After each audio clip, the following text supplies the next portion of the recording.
Ladies and gentlemen, welcome to the show. My name is Matt Morris. You are tuning into the Morris Report, and boy, howdy. I'll tell you what, we have one hell of a show ahead of us today. First off, ladies and gentlemen, massive updates coming out of the once great state of California this morning.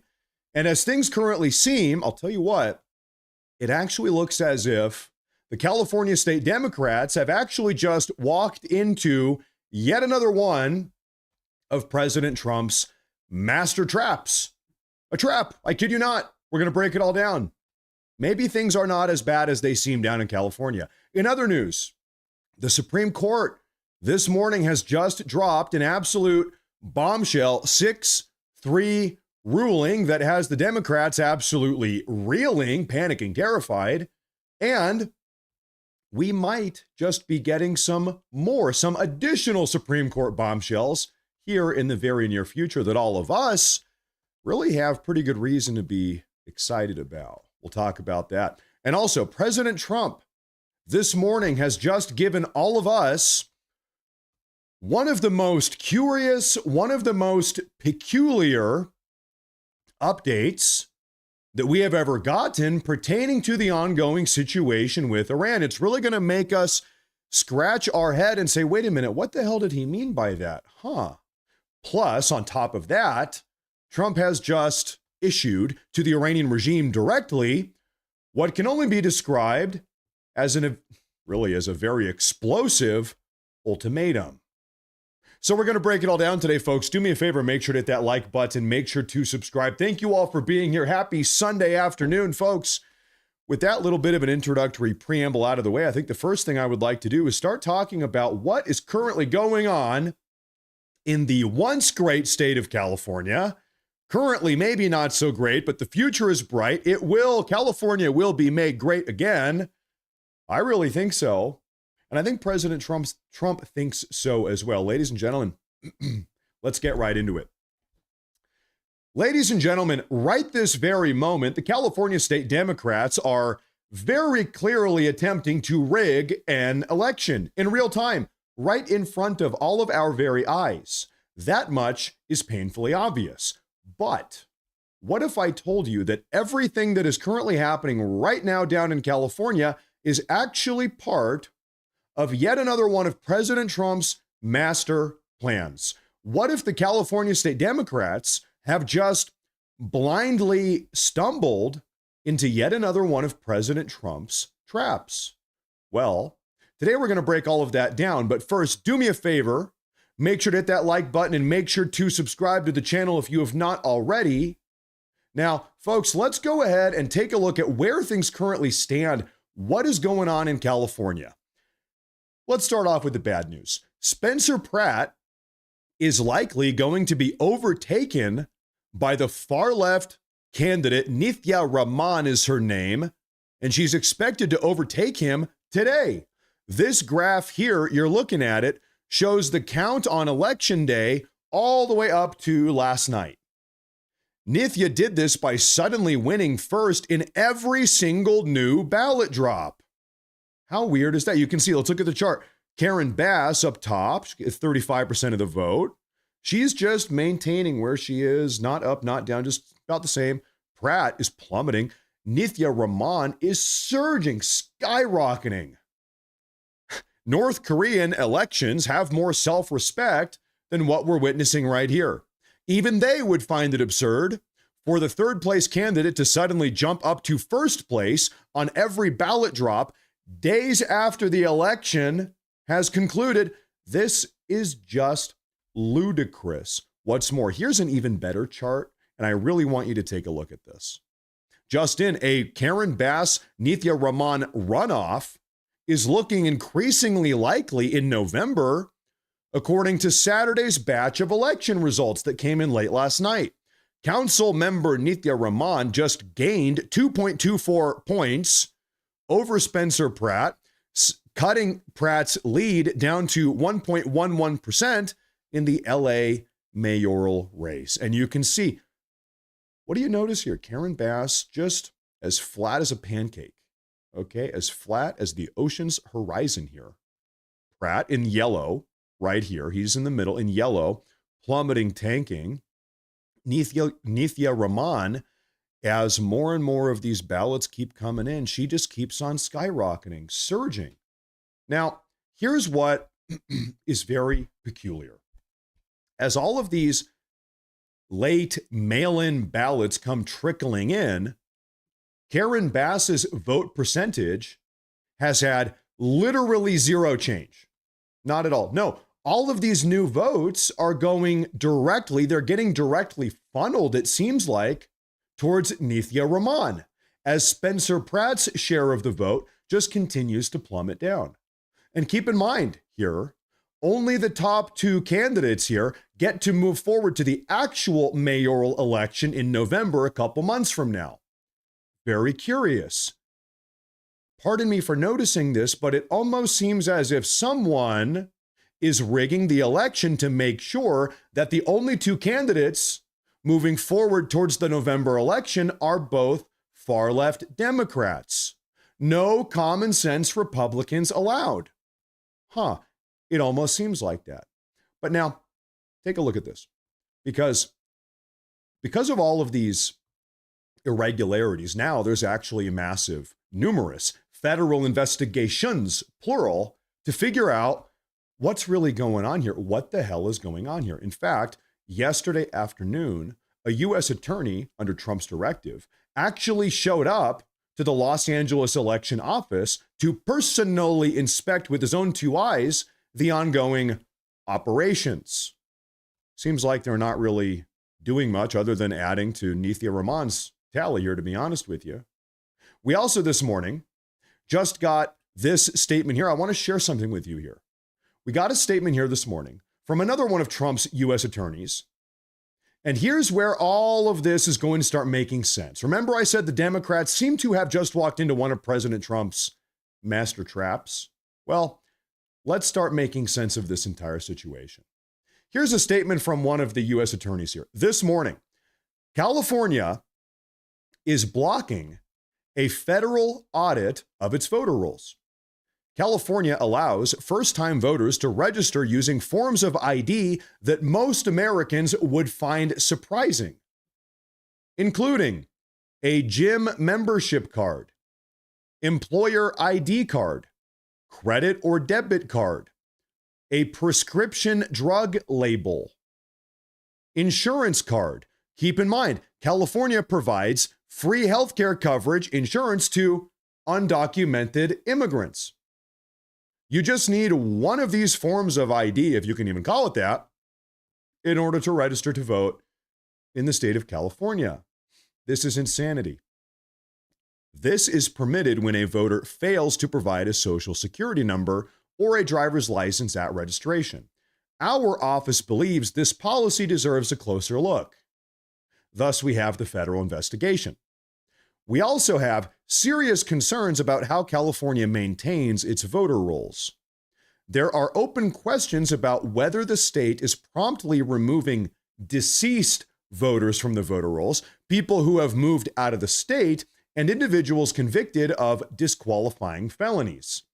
On top of that, California allows third parties to collect and turn in ballots on a voter's behalf. What? A practice otherwise known as ballot harvesting, with very few restrictions. This makes it very difficult to track who actually received, completed, and submitted each ballot. For over a year, the Department of Justice has been trying to audit California's voter rolls. Federal law gives the Attorney General the authority to review state voter files and confirm that only eligible U.S. citizens are voting in federal elections. Associate Attorney General Harmeet Dillon sent California a letter explaining our legal authority. California refused to comply, claiming state privacy laws block the review, an argument that does not hold up because those laws don't apply to the federal government in this context. As such, we have sued the state of California in federal court, and the case is currently before the Ninth Circuit Court of Appeals. If California genuinely wants voters to trust its elections, it should open up its records, not fight to keep them closed. Here's the question of the day. What are they afraid of?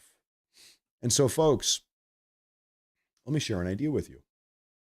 Is it possible that President Trump, the Trump administration, the DOJ, legal team, is it possible that they are actually carefully watching what is currently happening in California, carefully observing and investigating everything that's currently going on? Also, that the evidence of these California state election irregularities can then be used to help win this legal case in the Ninth Circuit Court of Appeals. At which point, all of these far left blue states would then be forced legally to finally turn over their voter rolls, because it's not just California. California's been refusing to turn over the voter rolls. Oregon, Washington, it's like all of them. You pick a blue state, they have been non-compliant. Why are all of these blue states refusing to hand over their voter rolls? And it really is pretty much just exclusively the blue states. Very curious. And once you can topple one of them, okay, you topple all of them. If the DOJ wins this case that's currently in front of the Ninth Circuit Court of Appeals, then guess what? It's not just about California. That is nationally sweeping impacts. Like I said, you topple one, you topple them all. All of them have to turn over their voter rolls. This seems to be what's going on. Okay, the Trump administration, the DOJ, they're carefully watching what's happening in California, taking notes, using this, observing the fraud. Clearly, there's fraud here, to build out the case in front of the Ninth Circuit Court of Appeals, at which point they will be legally obligated to hand over the voter rolls. Well, that seems to be what's going on. But also, ladies and gentlemen, we have a report here. Well, first I want to give you a reminder of something that happened in California just the other day. Look at this. Just the other day, maybe 2 weeks ago, a California state woman was actually federally charged with paying individuals, including homeless people on LA's Skid Row, to register to vote. Keep in mind, if you are registered to vote in the state of California, you necessarily receive an absentee mail-in ballot. Every single registered voter in California state gets a mail-in ballot. Except it's probably not the homeless person on Skid Row that's actually ever receiving that mail-in ballot. It's being preemptively harvested and used to engage in voter fraud. And you've got massive fraud rings in California. This woman pled guilty, literally paying homeless people to register so that then the Democrats could take their mail-in ballot and use it to vote for their favorite far-left candidate. This is the type of stuff that is currently under investigation. We have a report breaking all of this down. Take a listen here. Yeah, it is. And listen, the world is watching very closely, but we all remember this is the way California does things. It's the reason so many House votes weren't, those races weren't called for days, for weeks in some cases. And California just says we're doing this very meticulously and just kind of give us our space. But even the Washington Post, which is not a conservative outlet, said, listen, this is a damning indictment against blue state politics, the way that you guys are handling this. That's from the Washington Post. Yeah, actually, in the case of Pratt, who also is now, we're seeing, ballots coming back.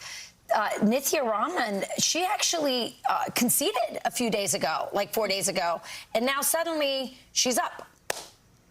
Yeah, and these keep tightening. And what we're told is, listen, a lot of these are mail-in ballots. They're going to come in later. Those tend to be more progressive. And apparently people held on to them to the last minute, California says. And again, California mails ballots to every single eligible voter out there.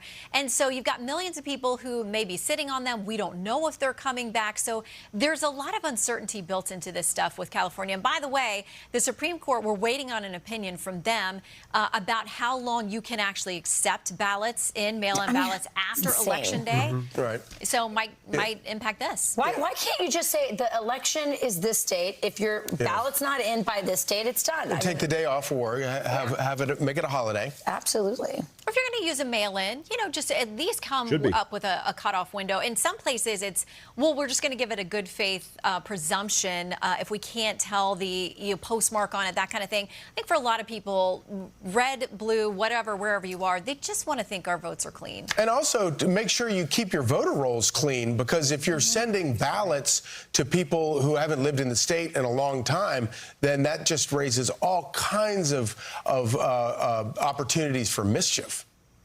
Yeah, like I said, if you're mailing them out to millions of voters, whether they want them or not, whether they still live there, whether they're still alive, if there are people who want to get up to no good, you would think they're going to try to find ways to do that. And they have, also drop boxes there that are not the postal service. Right. Why have drop boxes separate from the postal service? You're going to go to the effort to, drop something in a drop box. Why not just mail it? Yeah. I don't know. I mean, I think, a lot of questions. It is a recipe for fraud. You ask why? Well, it's because there's a lot of questions. You ask why? Well, it's because the Democrats want fraud. They are the beneficiaries and the perpetrators of the fraud because it benefits them. But now, folks, beyond that, President Trump, just this morning, he's had enough of this stuff.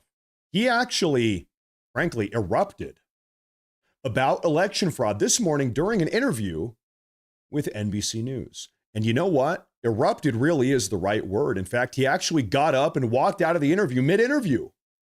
You know what? Good. This is a massive problem, and Trump is upset about it. I'm upset about it. We all should be. Folks, take a look at this. It was a dirty election, Mr. and it's President, happening again right now in California. You've never presented evidence. It's happening that the right now in 2020 election California. was rigged. Right now, it's look at what's Where's happening in the evidence California. to that?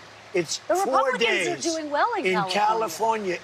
No, they're not. They're dropping fast because it's a rigged election. Let me tell you, it's 4 days, and they aren't even close to coming up with it. That's how they count You know the why votes they're doing in that? California. Because they're cheating on the election. Do you have evidence to support all that? I have to do is look.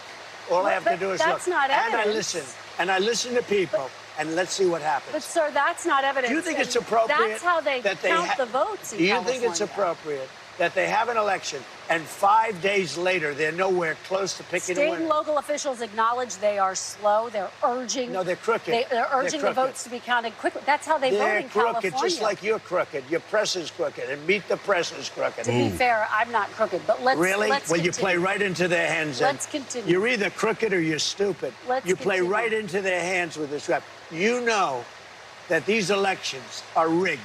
Your network knows that they're rigged. You know that I won an election in a landslide, and I got 94% bad press. But, Mr. President, you know why I you've got never that? presented Because you have no evidence. credibility. But you've never presented evidence that it was rigged. Let's keep talking about. I want to talk about Todd. You have more evidence. There's more evidence than ever presented. Let's talk about your elections you in went this to country. court. We're like a third world country. But, sir, Yeah. Your elections are crooked, and you're crooked, and Meet the Press is crooked, Mr. and so President- is ABC and CBS and CNN. But, Mr. President- You're one-sided crooked networks. All right, let's call it quits because I've had enough. Thank you, darling. Have a good time. Mr. President, let's please. I traveled all the way to Wisconsin.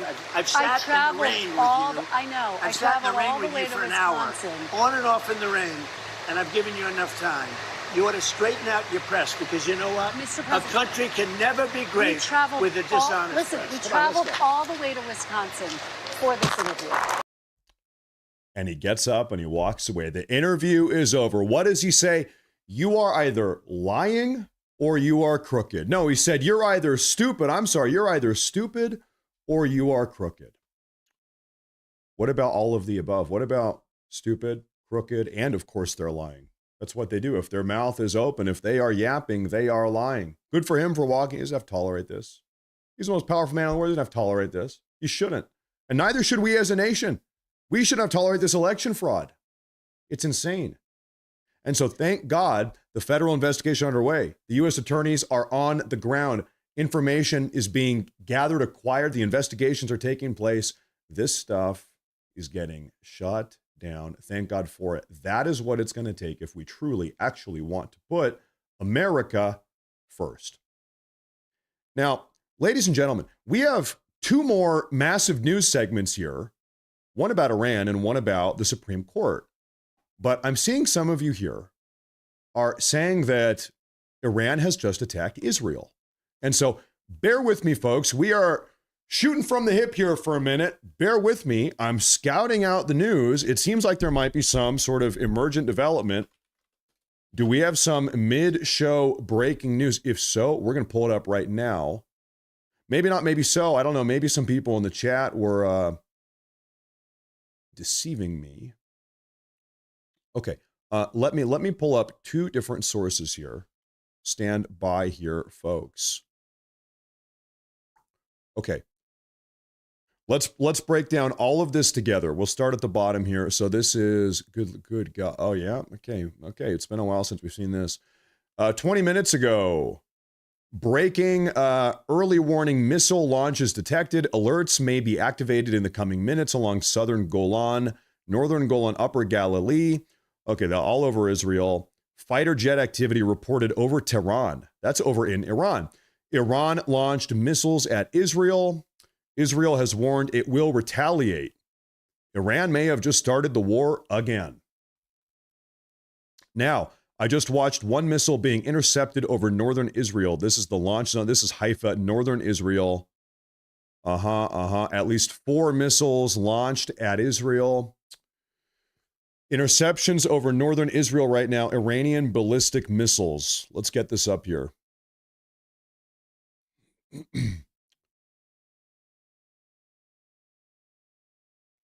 So what do we see? Frankly, very grainy footage. You see a light in the sky, maybe 2 lights in the sky. Very grainy footage. We have Israel officials are promising 10 minutes ago that they are going to respond. Israel officials, we promised we will respond to Iran if they do this, and we will. 9 minutes ago, additional missile launches directed towards northern Israel. More incoming missiles from Iran right now, early warning. Israeli officials are saying Iran is going to be hit hard in response. We're going to hit them hard. Schools, public gatherings everywhere in Israel canceled, shut down the country. Israeli National Security Minister Itamar Ben-Gvir says this, quote, tonight, Tehran must burn. So the Israelis are a little bit pissed. Okay, I'm going to quickly pull up some live cameras here. One moment here, folks. What can I find? Do we have a live feed? Okay, yes, we do. Yes, we do. We've got cameras all over the place here. So we're going to have this up here for a moment, folks. Don't worry. At some point, we are going to return to our coverage of the other 2 big stories we have to talk about today. But right now, if this is happening live, we're going to break it down.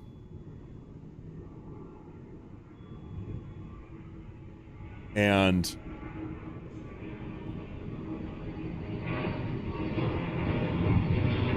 that's an airplane.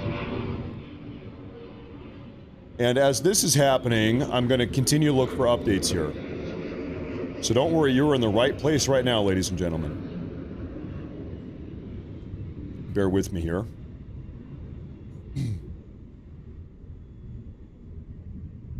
So we got that report that there was jet activity, fighter jet activity over Tehran.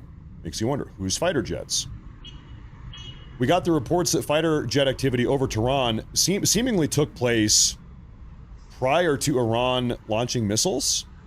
At least that's the timeline I saw. You know, the Iranian regime does not, they don't have fighter jets now. They don't have an air force. We blew them up. So it must be Israeli or US flying over Iran. I'm going to set up our red alert website here so we can hear any alerts incoming. This is a test. Okay, that is a test. If Iran launches any more ballistic missiles, we are going to hear it. And you know what? Actually, as of 3 minutes ago, there's a ballistic missile ballistic missile inbound in, once again, northern Israel, in Haifa and just south of Haifa. So if you want to see this, you should probably be looking at Cam 10, southern Lebanon facing Israel. Cam 10.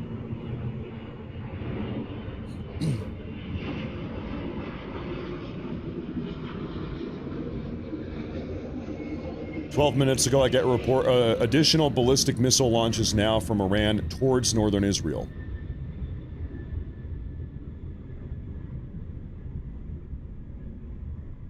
Okay, 27 seconds ago. Iran's Revolutionary Guard Corps have previously conditioned the resumption of strikes against Israel on Israel's potential targeting of Beirut. We have seen them say that. And Israel has continued to bomb Hezbollah in Beirut.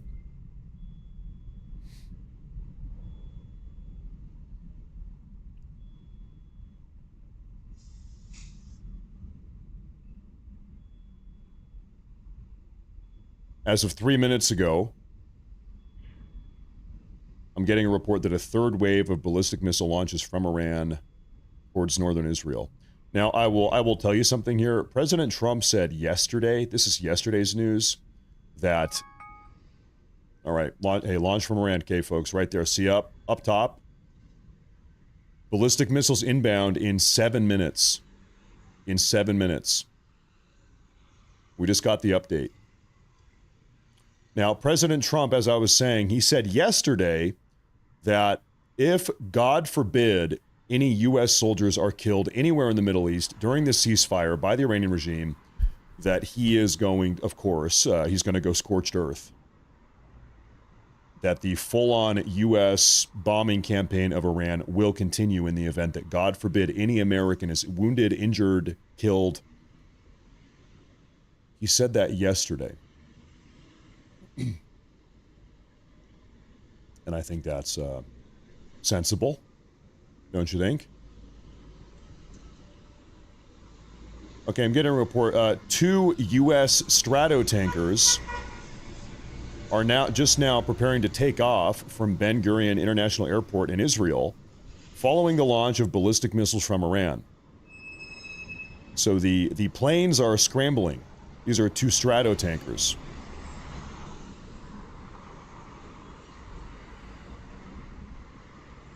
Planes in the air.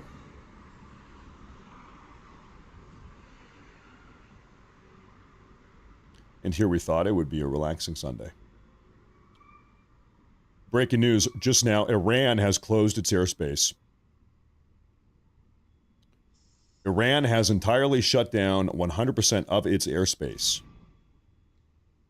So from the Iranian point of view, they say, okay, we shut down the airspace, meaning, therefore, if anybody is flying over our Iranian airspace, they must be American or Israeli because they are violating our airspace shutdown. So that is effectively Iran coming out and saying, here, going forward, if we catch anybody flying over Iran, we're going to try to shoot them, I guess. And I say I guess because who knows to what degree they are capable of, firing surface-to-air missiles or anything like that. I'm sure that they have stockpiled or resupplied in some shape or form over the last couple of weeks during this ceasefire. I'm sure they've set something up, but whatever they have done over the ceasefire. Oh, folks, camera number top right. That is an Israeli missile interceptor flying up in the sky to go try to pluck down an Iranian ballistic missile. Is what that is.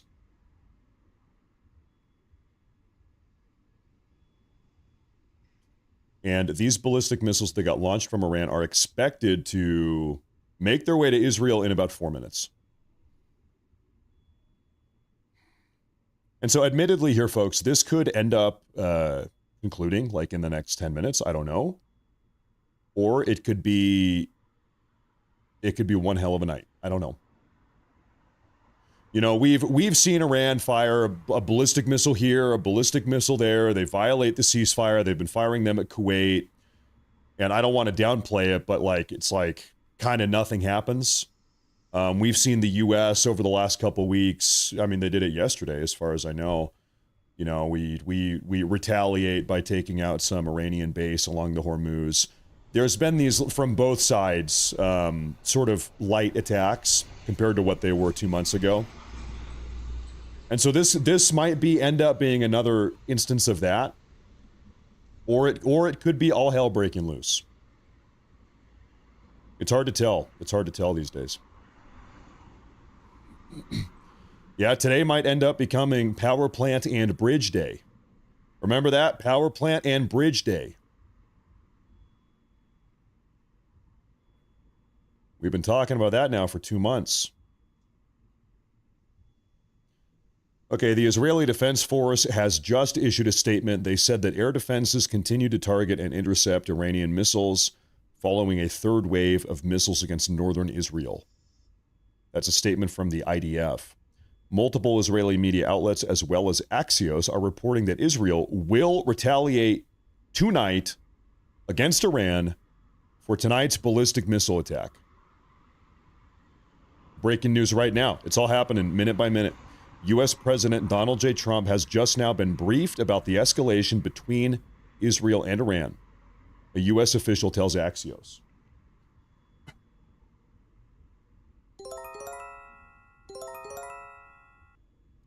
Okay, ladies and gentlemen, real quick. Red alerts all over northern Israel. That's northern Israel. So I'd look at the cameras here, namely camera 10 up here in the top right.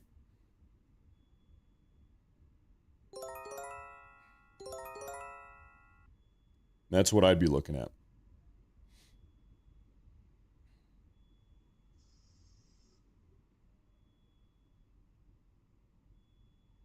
Alerts are now currently sounding all over northern Israel.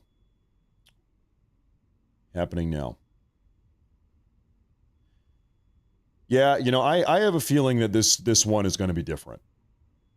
During this ceasefire, the degree to which the Iranians have broken the ceasefire, more red alerts, northern Israel.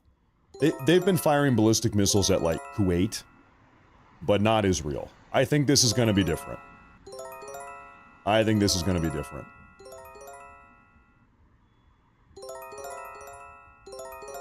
A lot of red alerts here.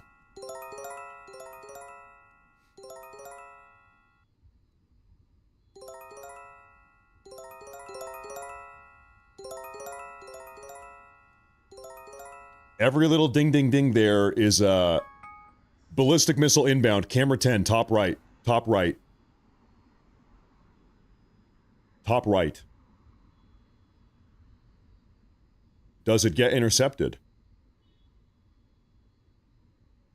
One just got intercepted there. You saw that big burst.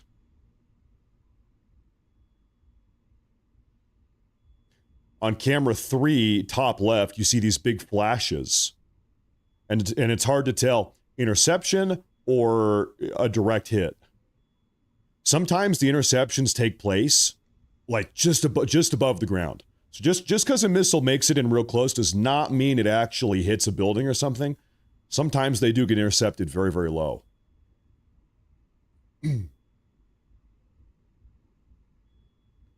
Now, given the change in the nature of this broadcast, I need a moment here to probably change my thumbnail and my title. Thank you all for being here on a lovely Sunday afternoon. I appreciate that, folks. Thank you all very much. You know, if they're... Oh, hey, look at that. 2 ballistic missiles inbound, camera 10, camera 3, top left, interceptors going up. Missiles inbound, top right. 1 interception. Another interception there, and another ballistic missile coming in, camera 10. Will this one be intercepted? There's another interception. You see the interceptor slowly working its way up there. Good God.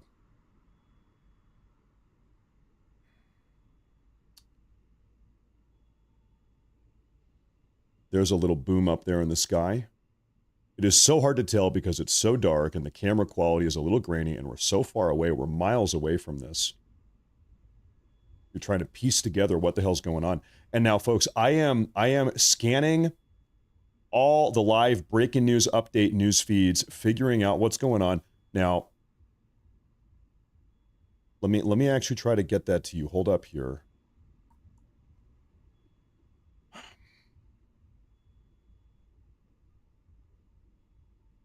We're going to have all the breaking updates here in just a moment here, folks. I'll tell you what, I mean, hey, you think Israel's going to be happy about this? Do you think they're just going to sit here and say, oh, well, I guess they fired ballistic missiles at us, whatever? I would speculate not. Israel just now has requested a green light from the United States to strike energy targets throughout Iran following tonight's ballistic missile launches by Iran towards northern Israel. Israel has just called up the United States, maybe even President Trump himself, saying, we want to bomb the living shit out of these guys. We want bridge and power plant day. We want to blow up all the energy, power plants, whatever. I'm getting reports Israel has made that request. Have they received it? We don't know. We'll see what the U.S. has to say. What is Trump going to say about this?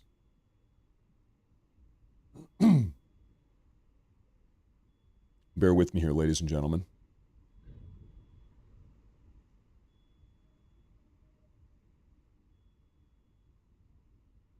Bear with me, bear with me.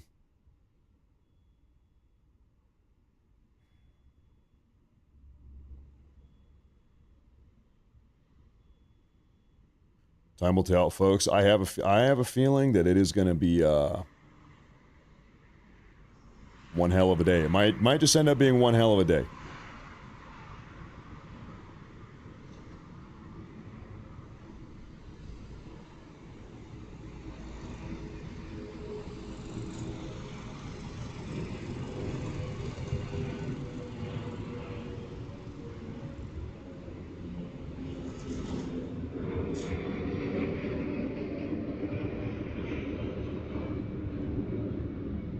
There, I've got a new title and a new thumbnail for today's show. I think that's probably fitting. Thank you all here. Hey, it's a one-man show. We're doing the live production deal today. Okay, right now, getting a new report. Additional ballistic missile launches from Iran towards Israel. Inbound, they're mid-air. So I would imagine here in just a minute or two, we're going to see up at the top of the screen another missile launch alert. That would be my guess. So everybody stay tuned here. Hold up, I have a video to share with you. Bear with me here. Breaking news. Iranian ballistic missile seen over Karaj in Iran.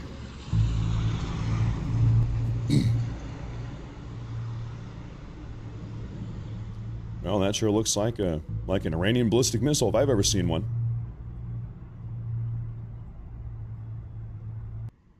If I've ever seen one. Let's get these back up here on the big screen.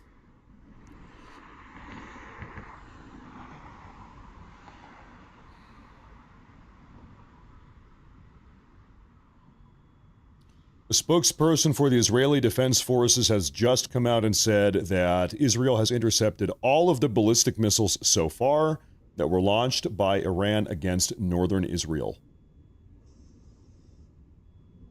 I'm seeing that just now. Statement from the IDF.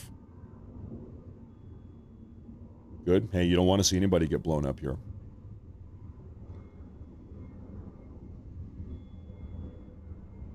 All missiles intercepted.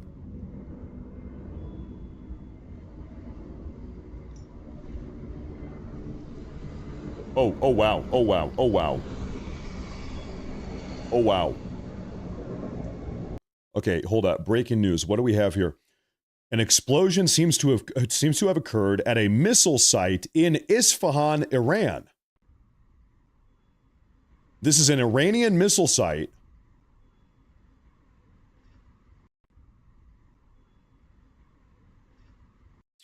Well, yeah, sure seems like something blew that up. See a big flash? The flash and then the camera cuts out. It was replaying. Flash and then the camera cuts out. You lose the camera feed. So, yeah. That was a missile site in Iran. That might have been us, the U.S., it might have been Israel. Who the hell knows? Something hit it. Something blew that up. Could have been a failed launch. Yeah, no, great idea. It could have been a failed launch.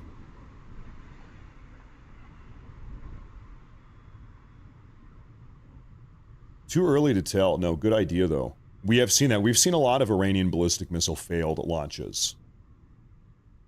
Yes, we have.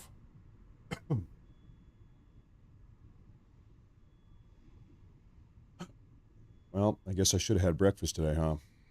That was a classic strategic error on my part. Now, folks, I just want to show you real quick what I'm working with. I have all of the top live Middle Eastern news feeds right here, 24/7 live updating. Nothing is happening right now that we are not seeing the minute it happens. You are tuning in to the best place. We have 10 different live cameras, North Israel, South Israel, Iran, all over the damn place, plus all the best open source intelligence, aggregate news feeds. You are tuning in. This is the best place to be, folks. Thank you for being here. Nothing is going to slip by us, okay? We got it all. So we're going to be on top of everything here. Okay, I'm getting a report right now. Air defense activity is being reported over northwestern Iran. Northwestern Iran, air defense activity is reported. Okay, let's make sense of that. Why would there be air defense activity over northwestern Iran? Well, because maybe Israel or the U.S. were flying over northwestern Iran. Sometimes you see a bug or something fly in front of the camera and you say, oh, was that a missile? Nope, it was a mosquito.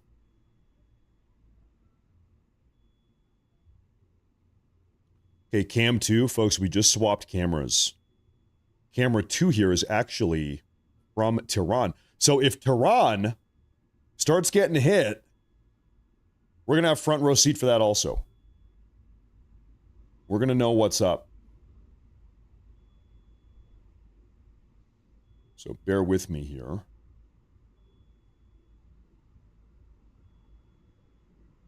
We saw 5 minutes ago, report 5 minutes ago, that Israel requested the green light from President Trump or from the United States. What does that mean? Israel wants to retaliate against Iran by blowing up their energy infrastructure. Israel's pissed. I think that makes sense.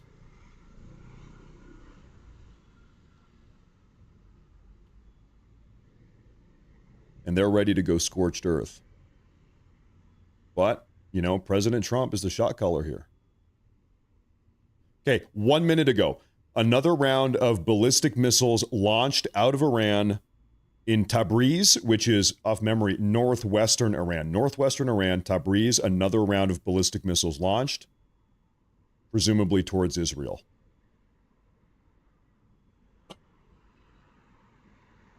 Oh, good God, it's another one of those days, huh?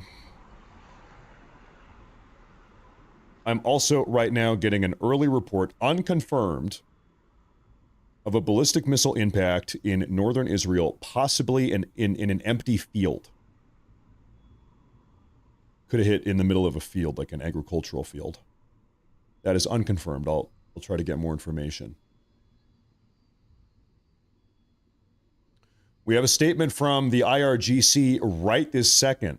They say, we targeted Israel's Ramat David Air Base with IRGC Aerospace Forces ballistic missiles. The IRGC just said that they were targeting Israel's Ramat David Air Base. Now, if you bear with me, I'll pull up a map. And I'll try to show you exactly where that is, okay? So hang tight.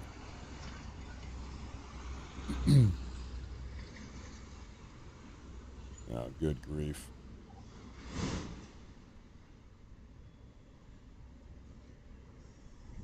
Well, we have a little bit of a lull.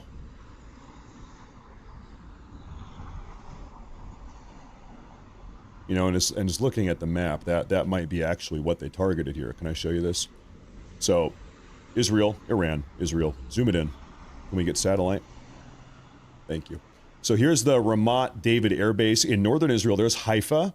And this is about the area where we saw these ballistic missiles sort of raining down here. Ramat David Israeli Air Base. This is allegedly what the Iranians were targeting. This is Israeli Air Force Base. And you've got Israeli fighter jets down there and all types of stuff. Okay, well, that's coming from the IRGC.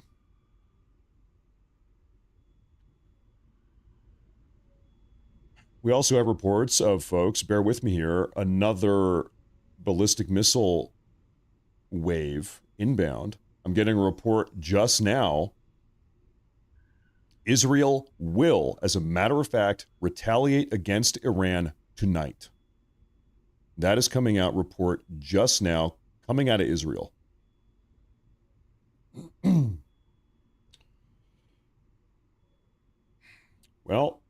Well, folks. Well.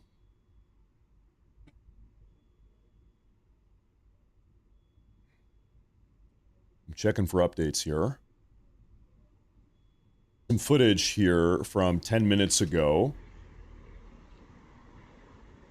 These are Israeli interceptors blasting down Iranian ballistic missiles. Take a look.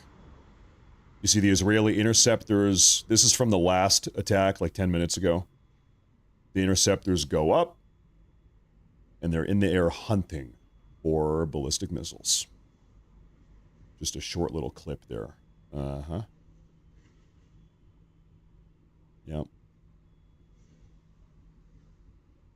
Now, we heard from the IDF that every single Iranian missile was intercepted. We also got maybe a slightly conflicting report that one of them actually crashed in the middle of a field. So we will see.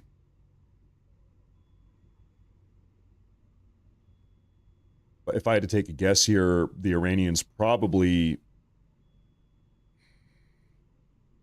Well, it's difficult to say what I was about to say. We have seen probably 10 to 15 ballistic missiles sort of over the skies of Israel since we've been watching here.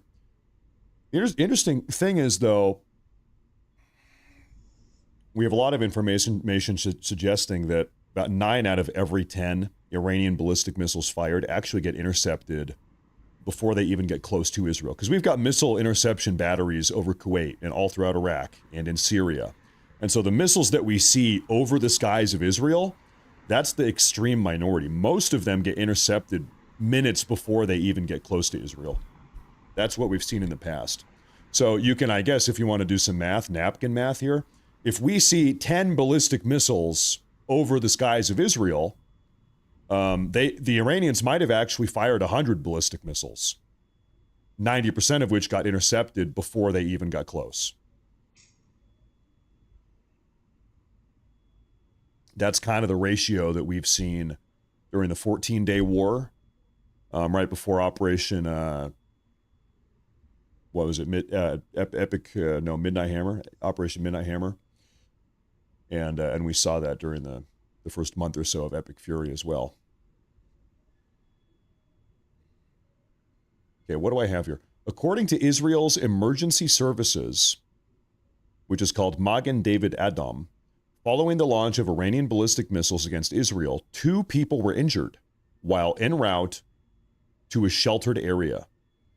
So far, these appear to be the only casualties from Iran's most recent waves of strikes. Okay, 2 Israelis injured. We don't know to what degree. We have a statement from the IRGC. According to the IRGC, via the Fars news agency, which is the Iranian state media, quote, tonight's operation was merely a warning announcement, and if aggression is repeated, the responses will be broader and include all American Zionist targets in the region. The IRGC then cites their reason for tonight's ballistic missile attack against northern Israel as Israel's continued strikes against Lebanon and U.S. attacks against the Iranian coastline and vessels in the Strait of Hormuz, the Sea of Oman, and the Indian Ocean. So Iran is lashing out. They're lashing out.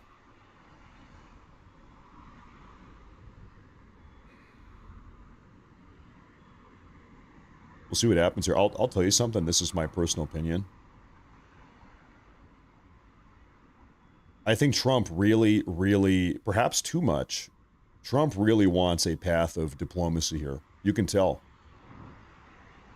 Trump really seems to be, he really wants to figure this out via diplomatic means.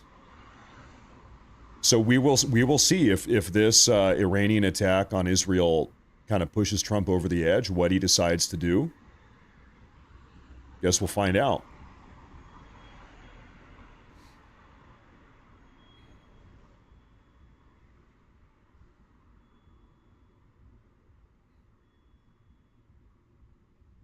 Time will tell here.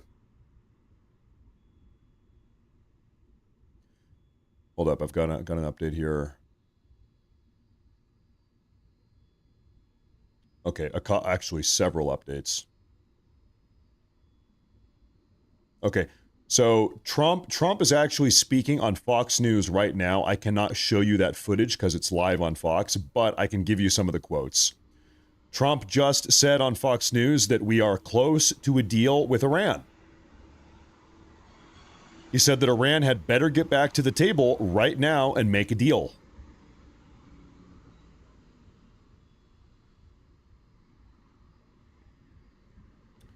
Iran has just said that they will not tolerate any type of truce as long as violations are made against Lebanon. So for the Iranian regime, they don't want anybody touching Lebanon. Hezbollah is off limits. You're not allowed to bomb Hezbollah, according to the Iranians. A senior Iranian source to Reuters just now said Iran will respond to any Israeli attack with greater force. All right. So Iran is now saying if Israel attacks us in response for what we just did to them, then we will escalate.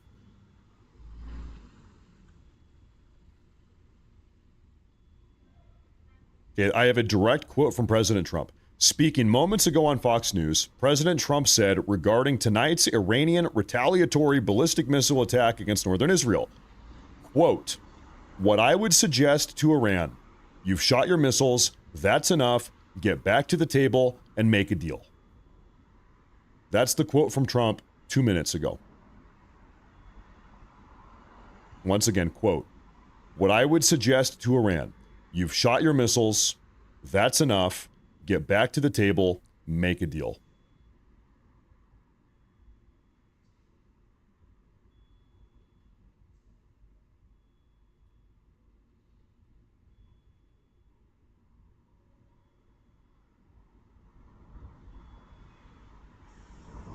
The U.S. in the Middle East right now is on high alert, military alert.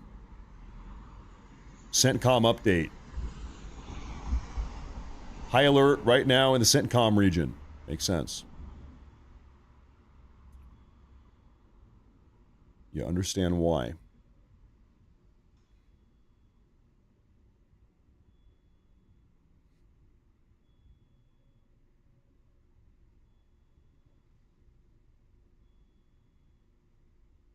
Yeah, it'll be really curious. I think right now it's clear Trump wants a diplomatic path, and you know what? Credit to him. I just reminder here to myself and to everyone here, I suppose. Keep in mind, Trump has infinitely more knowledge, insight, information, the intelligence than I have, than presumably anyone else has here. All of the classified intel, Trump's got it. I don't. So me personally, I'm deferential to Trump in situations like this. I trust that he knows what is best here. That being said, it's going to be very curious to see what happens with Israel and Iran. Israel is pissed, perhaps rightfully so. Israel is publicly broadcasting that they want to strike Iran. They want to start blowing up power plants. Iran says, if you do that, then we're going to double down. If you go tit for tat, we're going tit for tat tat. So right now, this situation is on a razor's edge, very sensitive right now. You could see how this could spiral out and escalate very quickly in a very crazy way. Edge of our seat. We're sitting on the edge of our seat right now.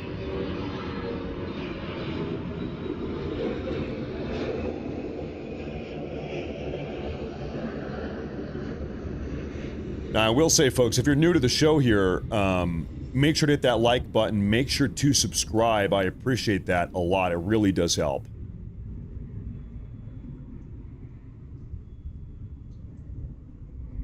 Thanks for tuning in. I'm doing a quick scan here. Second by second, I've got you guys posted.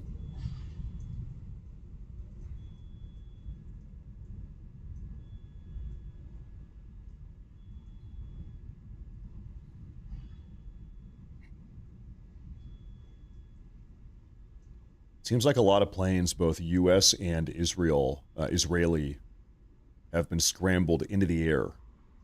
The planes are in the air. We're talking refuelers, stratotankers. Seems like bombers and fighters as well. You know, you never know when you will need them.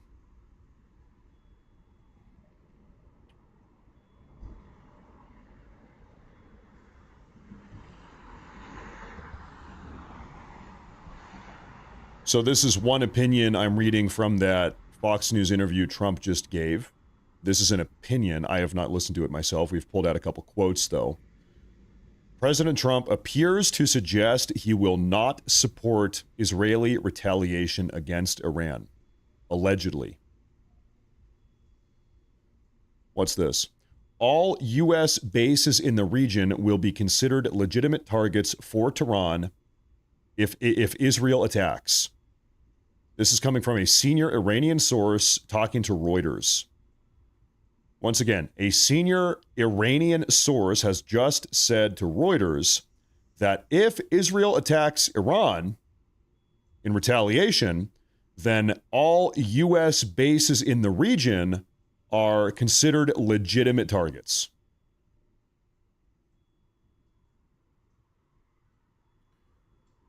So we shall see. Once again, I said right now we're on a razor's edge right now. Razor's edge. Right now we are sitting on a freaking powder keg, folks. Iranian air defenses have allegedly, this is coming from them, so grain of salt here. Iranian air defenses have shot down a hostile UAV over Tabriz in northwestern Iran. The Iranians are claiming to have shot down either a U.S. or Israeli drone. Who knows if that's true? They talk about shooting down a lot of things that I think are not the case.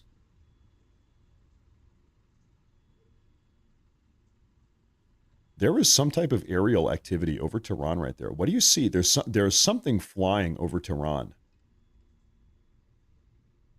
Some plane is just taken off. What the hell do you think? Keep in mind, you see that on a camera, on temporary cam 2. Keep in mind, there's a total Iranian airspace shutdown right now. So who the hell, I don't think it's a missile. Who the hell is in that airplane? Okay, breaking news right now. Iraq has just temporarily shut down its own airspace and suspended 100% of air navigation over Iraq due to reasons related to the safety of air traffic. Well, yeah, I mean, you've got missiles and jets and God knows what drones flying over.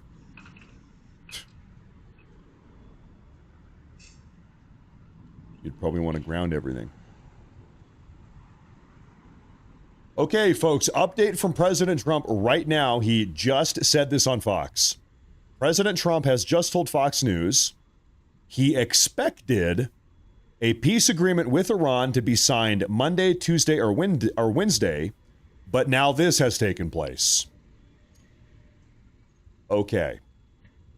Trump says he had expected a peace deal, an agreement with Iran this upcoming week, Monday, Tuesday, or Wednesday, but now this situation has taken place.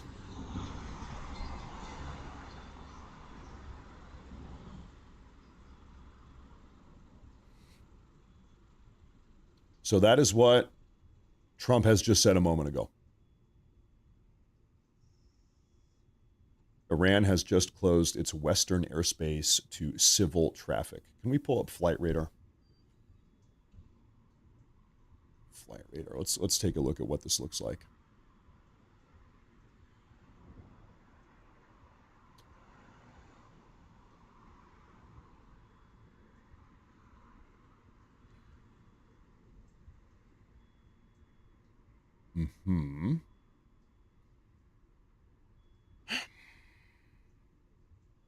Okay, one moment here, ladies and gentlemen. This is flight traffic over the Middle East right now. We are currently only tracking military or government aircraft. This is a U.S. Strato to Pegasus. British. Where are you going? Where are you going, buddy? The Brits have an air base in Cyprus. Now, okay, this is military. Let's take a look at civilian. And what do you see? Nobody's flying over Syria. Nobody's flying over Iraq. Nobody's flying over Iran. Not yet. Now, where in the hell are you going? This is Iraqi. Some Iraqi passenger plane over eastern Turkey.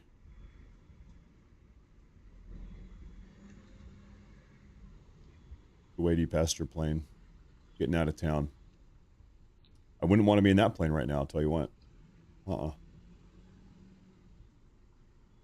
Folks, I'll tell you, right now, we are sitting on the edge of our seat to wait and see.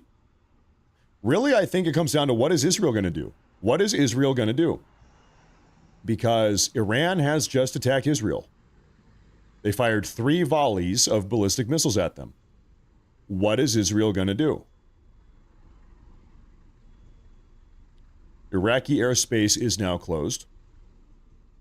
When asked about today's Israeli strikes on the Lebanese capital of Beirut, which spurred the Iranian ballistic missile launches tonight against northern Israel, President Trump said that he is, quote, not happy about it, and that the strikes were not coordinated with the United States. That's coming from Trump just now. Man, we need some prayers for President Trump here. This guy is in a very difficult situation. Very difficult position to be in.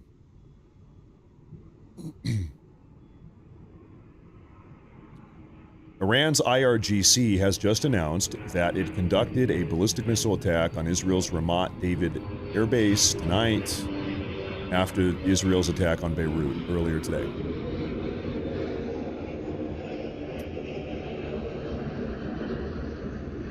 Trump on Fox News about Israel striking Beirut earlier today says, quote, I'm not happy about it.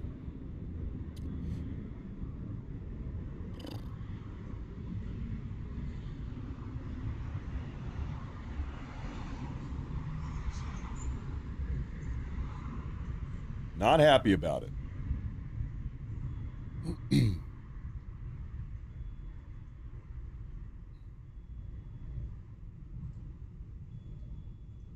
I will tell you something here. This is Israeli politician. What is his exact position? Can I translate this to English? I'm not speaking Hebrew. Minister of National Security. This is the Israeli Minister of National Security.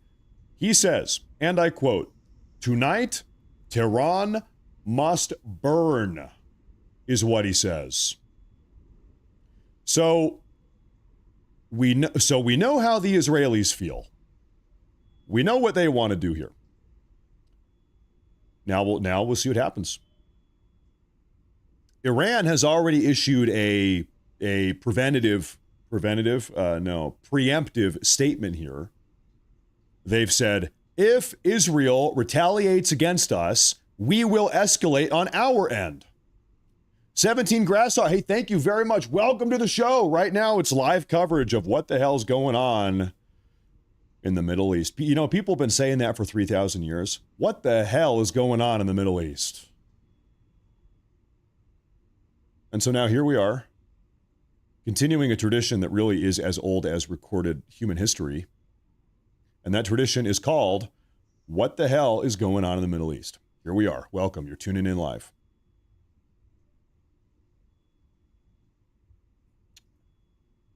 Here we are. We've got live second by second updates here.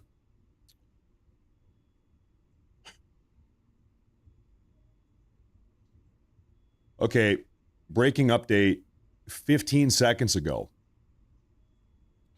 Israel is set to deliver a powerful response to tonight's Iranian ballistic missile fire, two Israeli sources have just now told CNN. Well, can we say there you have it? Israel is set to deliver a powerful response to Iran tonight. Now, do we have a time? What time? It's, 11:08 p.m. Is that Israeli time? Yeah. In Israel, it is 11 p.m. And in Iran, that must mean that it's, midnight 30? I think they're 90 minutes ahead. Midnight 38.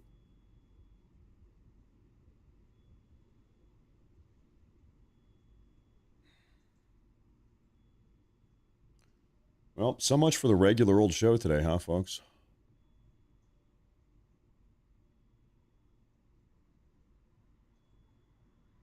Doing a quick scan here.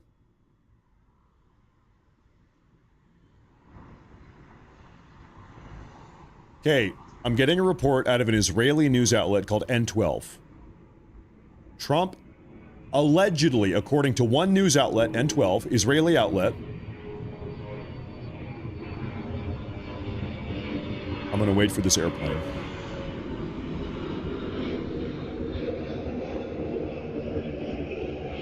Trump has allegedly just told Netanyahu to not carry out retaliatory strikes against Iran.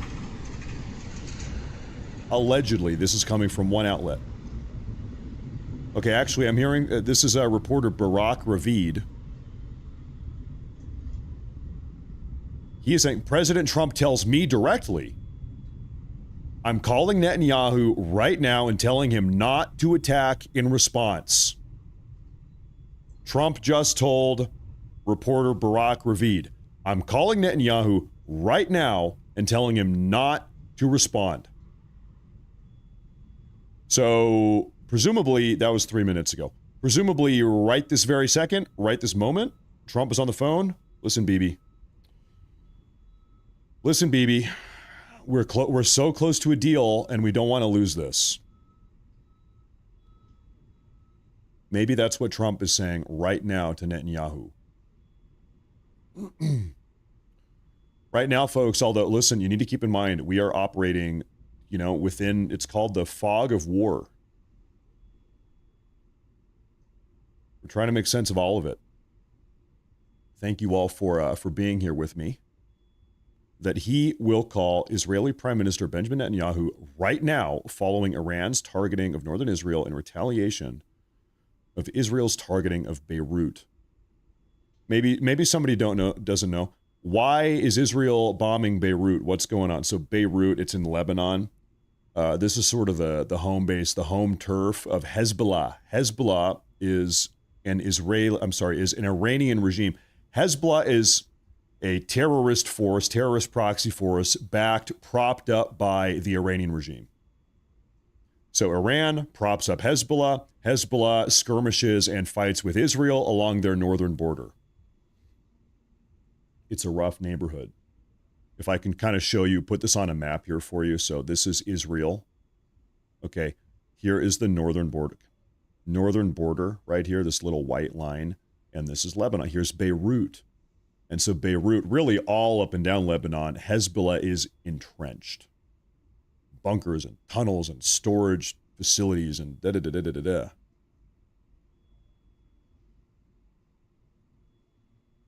So, get rid of this over here. Sound is off. Can you guys hear me? Everybody type 1 in the chat if you can hear me. Maybe some people are having audio issues. 1 in the chat if you can hear me. I'm getting mixed reports here. 1? Okay. Okay.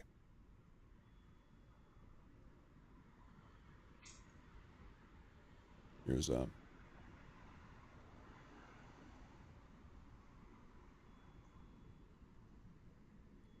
here's maybe what I'll do. 1 second here.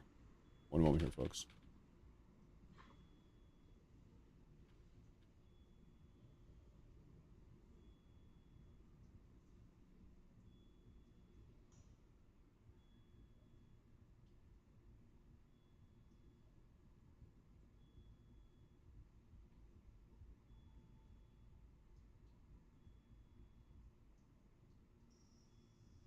There you go. Okay. Sometimes YouTube has a little hiccup there.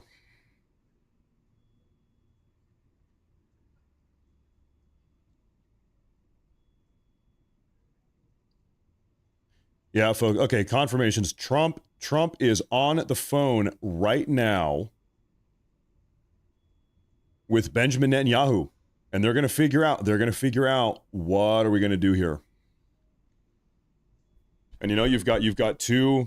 I'm sure, I'm positive right now you are having a very heated, a very spirited conversation. You know, Bibi most certainly wants to carry out retaliatory strikes against the Iranians, of course.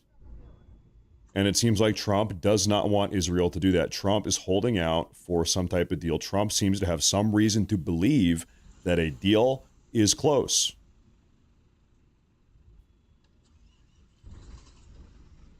We got a quote from Trump 10 minutes ago when he was just speaking on Fox News. He said, we were close to a deal on Monday, Tuesday, or Wednesday of this week. And then this happened. We were within 3 days of a deal, Trump said, and then this happened. And so Trump thinks there's a deal that's possible. And then you saw these ballistic missiles flying through the air. And so Israel's pissed off. Netanyahu most certainly is not happy about this.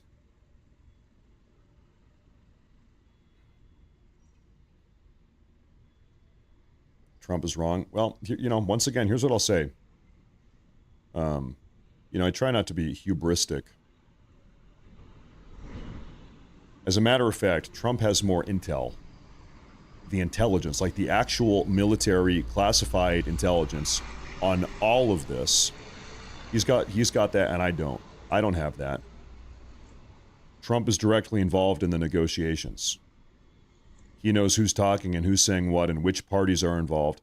Trump knows infinitely more about the current state of the situation than I do, presumably than anyone else does. So once again, my position when talking about what should Trump do, I trust Trump to make the proper move here because he's the one with the information. He's got more than me. I'm watching from the outside.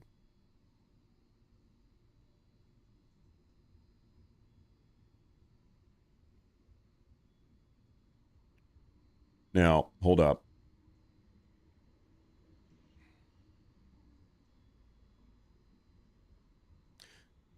Is Bibi a warmonger?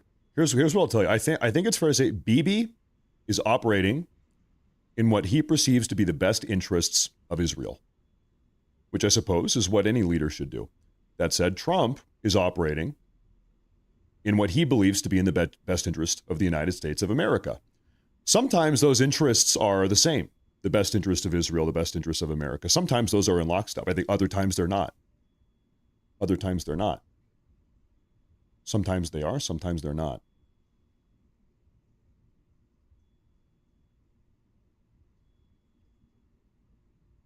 Now, I'll tell you something. It's funny. Right now, everything is silent. No information coming out. Why? Well, because I think Trump is on the phone with Netanyahu right now. We're not getting any updates, no news. It's been like 5 minutes. Where are the updates? We're not getting them because Trump is on the phone right now with Netanyahu, figuring it out.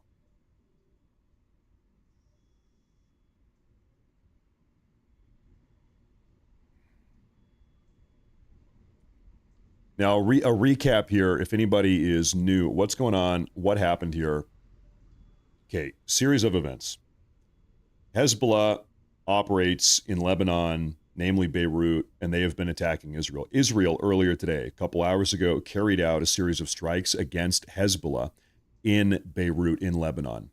Iran is not happy about that. The Iranian regime is not happy about that. Hezbollah is effectively, they are literally, Hezbollah is literally an Iranian regime-backed terror force, sort of paramilitary organization that is hell-bent on attacking Israel, and that's what they've been doing. And so Iran, just an hour ago, because Israel attacked Hezbollah in Beirut, Iran, an hour ago, launched 3 different volleys of ballistic missiles at Israel. The first time they've done that since the beginning of this ceasefire. And so now Israel, they are very upset. They're upset that they've had these volleys of Iranian ballistic missiles fired at them. Okay, makes sense. Israel wants to retaliate. Israel wants to blow the living hell out of Iran tonight. Specifically, they want to attack the Iranian energy infrastructure, power grid, electrical facilities, whatever, oil, storage facilities, etc., stuff like that. Seems like Trump does not want them to do that. At the moment, it seems like Trump does not want Israel to engage in those sort of retaliatory strikes against Iran. And so right now, Trump and Netanyahu, right this moment, they are on a phone call.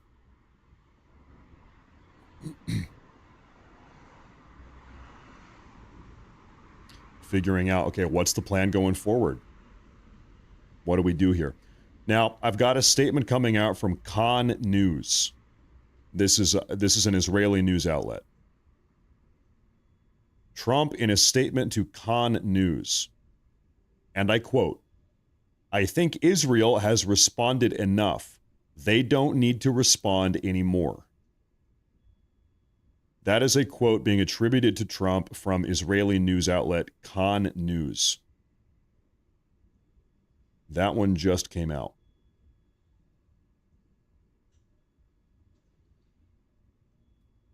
Once again, folks, listen, something to keep in mind here. When we are doing these live news coverage events, we are doing breaking news coverage. Things change moment to moment. Fog of war type of scenario. Trump allegedly just told Axios, Iranian strikes didn't hurt anybody. Hopefully, Israel is not going to retaliate. Trump tells Axios, the Iranian strikes didn't hurt anybody. Hopefully, Israel is not going to retaliate. At the same time, we have a statement from the IRGC. Ooh, good God. You ready? It's a long one. And I quote from the IRGC, "In the name of Allah, the most gracious, the most merciful, the Zionist aggressor regime, by repeatedly violating the ceasefire, has been increasing its evils against the oppressed people of Lebanon day by day with the green light and support of the criminal America and the silence of the international community, and has been committing war crimes using banned weapons, including phosphorus bombs, since Friday. Despite the previous warnings of the Islamic Republic of Iran, its child Zionist regime has crossed all red lines and intensified attacks in southern Lebanon, targeting the Beirut suburbs. We had previously decided that if the crime in the Beirut suburbs expands, we will bombard targets in the occupied territories. The Zionist army must stop its attacks on southern Lebanon and the suburbs. And if it expands its attacks on that region or responds to Iran's actions, it will face more crushing and even more regrettable blows, and destructive attacks will begin against the Zionist regime and its supporters. And there is no victory except for Allah, the Almighty and the Wise. That is a statement from the IRGC operational headquarters just a moment ago. Thank you for that. Wow, thank you.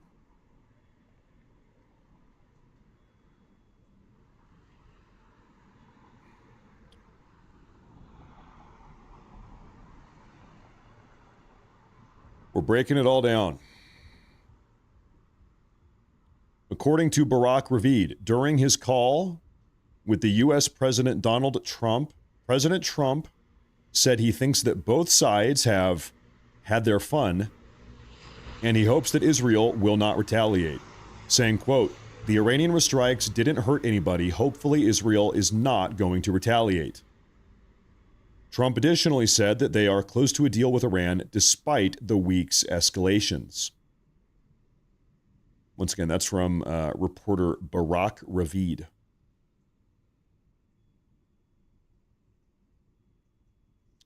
Now, Barack Ravid, although he works for Axios, which is generally a pretty fake news outlet, it is a matter of fact, Barack Ravid does have a direct line to President Trump, and they're oftentimes calling each other in conflicts like this. I will tentatively say Barack Ravid is generally pretty trustworthy with what he reports on, although he is a reporter for Axios.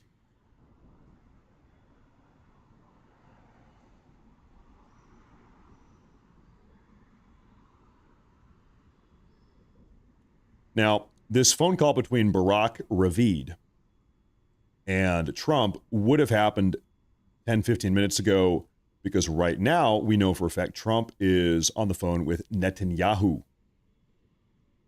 Trump is talking to Netanyahu. And man, I'll tell you what, to be a fly on the wall listening to that conversation, could you imagine? We know for a fact some of these calls between Trump and Netanyahu, they get pretty spicy. Sometimes they're yelling, they're swearing at each other. We know that. So, man, imagine what they're saying right now. Time will tell. I'm sure we'll find out here. Not too long. I'm sure.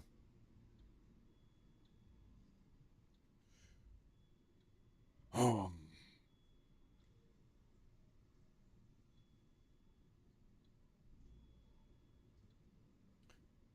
You know, here's a curious thing. While we are waiting for the results of this phone call between Trump and Bibi, I can't do this on the Rumble chat, but I can do this on the YouTube chat. Here's what I can do. I want to do a poll. Okay. Should we bomb Iran now? Yes or no? I want to know what you guys have to say. I'm sorry, the Rumblers, this is a YouTube poll, I'm sorry. Should we, I'm going to say the U.S., the USA, bomb Iran now? Yes or no? And I want everybody to vote. Pay attention. Wake up. Wake up. Because right now it seems like Trump kind of doesn't want it. Trump is pursuing the diplomatic path for now. At least it seems like that's the direction he wants to go in. I'm going to see what the audience has to say here. On Rumble, just type a yes or no, and I'm going to look at the audience. You guys let me know that way. On YouTube, we've got the actual poll up here. Put that right there. Can I zoom in? Yep. And right now, I'll tell you, we've had, let's let it get to 1,000 votes here. One moment here. I'm not even gonna read it till we get to 1,000 and 1,000. Should we, the USA, bomb Iran now? 82% of the respondents say yes. 82%. 18% say no. 18% say no.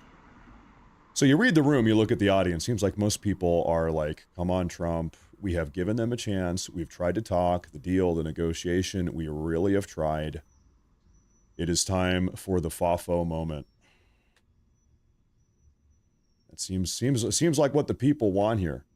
Now, I have a super chat from my own wife. She says, would you like some lunch now or wait until a little later? Sweetheart, you could bring that in now. Thank you very much for asking. Thank you for the $10, sweetheart. It's coming out of my own bank account. Thank you very much. Yeah, sure. Thank you. I think we have a minute here while we continue the coverage. And the coverage will continue. Because right now, Trump, like we said, Trump is on the phone with Netanyahu right this very moment.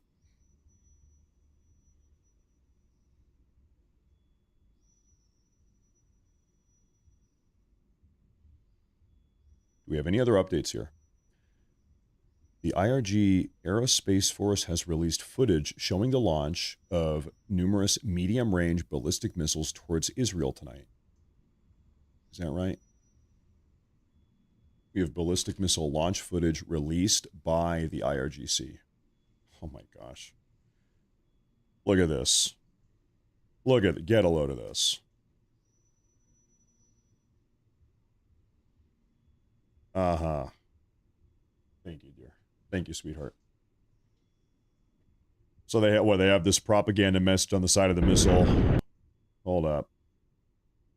And they're launching this thing. Okay. So this is your Iranian propaganda.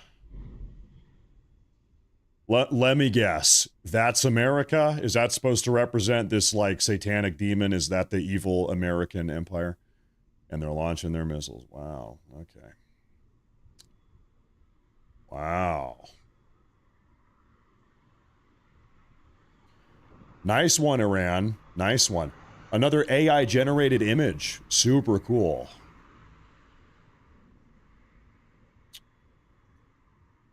They really love their AI-generated propaganda, don't they? They love it. You know, now, while President Trump is on the phone here with Netanyahu, now probably is a good time to take a peek at some of these Rumble rants and super chats. We have a Rumble rant from Don Cal. Thank you very much for tuning in. I appreciate that. Thank you very much. I appreciate that a lot. We've got our live cameras up here, folks. Once again, I want to share something with you. Every single one of these is a live open source intelligence news tracker figuring out. So nothing is happening here in the Middle East that we are not going to see. Every single second breaking news updates, we've got it all on lock. So you're not going to miss anything here. And while we do have somewhat of a little bit of a reprieve, I'm going to do some super chats. Make sure to hit that like button. Make sure to subscribe. It really does help a lot. Thank you all for being here today.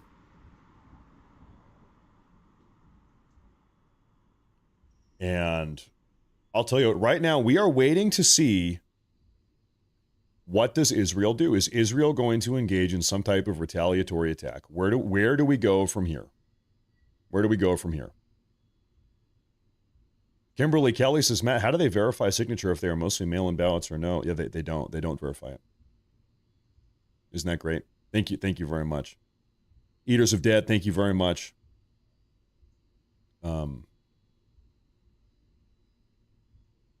Kevlar, thank you very, very much.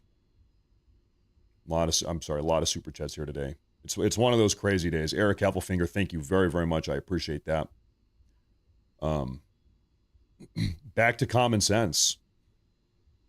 What are we talking about here? Hey, I really appreciate that massive super chat. Thank you very much. That's a $50 super chat. Thank you very much, sir. Thank you very much. Hey, Trump is a respectful guy. It's true. Thank you very much. Huge one. Thank you. Thank you. Folks, we are waiting to see what is the outcome of this Trump-Netanyahu phone call. Where do we go from here? Morris Force 1. Morris Force 1, thank you very much for the super chats. Eaters of Dead, thank you very much. Thank you very much. Thank you very much. Deborah, Papa Hal, Keegan, MMD. Thank you, folks. Thank you very much. It's one of those crazy live breaking news coverage days here. Iran has said that if Israel carries out a retaliatory strike, that then Iran, they will escalate and attack again with even more ballistic missiles.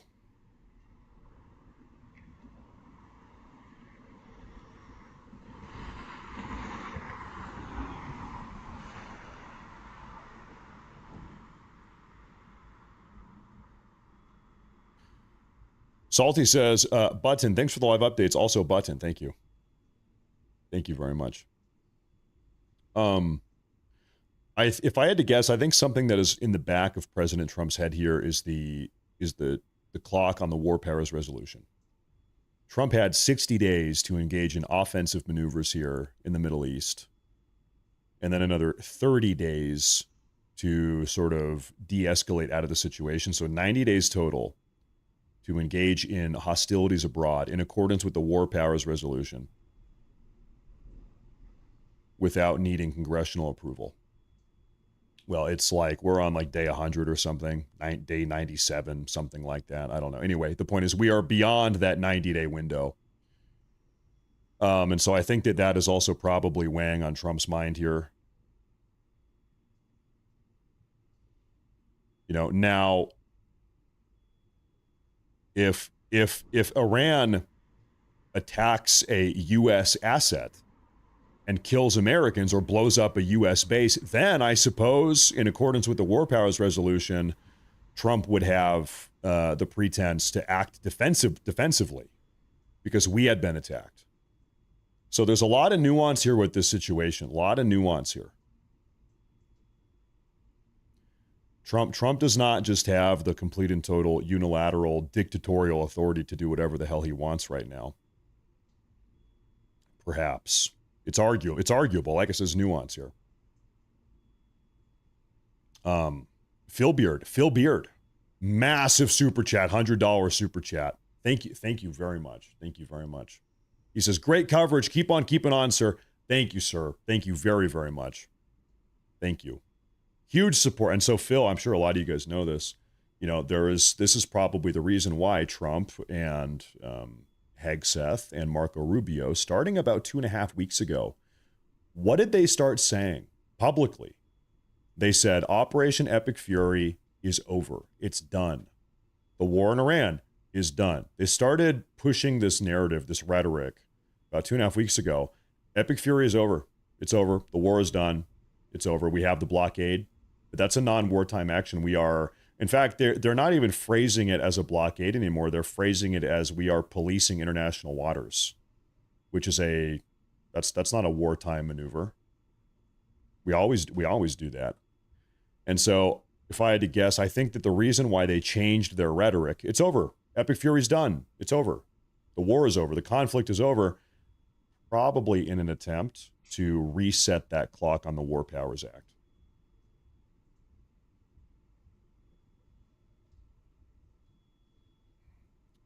The optics are important. Okay, now what's this? I've got an update here. In a short call earlier this evening with New York Post's Caitlin Dornbos, President Trump was asked about tonight's Iranian ballistic missile attack against Israel and ongoing negotiations with Iran, to which he said he couldn't talk now, but added, things are going very, very well. Very curious. So this is after Iran fired God knows how many ballistic missiles at Israel. Trump said things are still going very, very well. And, you know, there's something here that must kind of be kept in mind, is that it's probably unfair or inappropriate to say the Iranian regime or the IRGC. I don't think there is just one the IRGC or the singular Iranian regime. It's fragmented.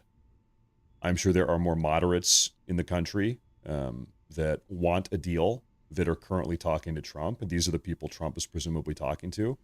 There might even be people inside the IRGC that are like, you know what? Okay, it's over. Let's just surrender and be done with this.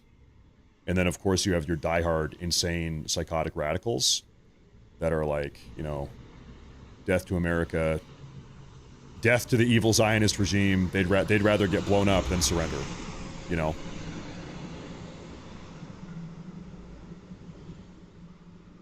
Seems like there's a lot of internal sort of factional infighting inside of Iran right now. Who's in charge? There's a power struggle inside. Who's even running the damn country?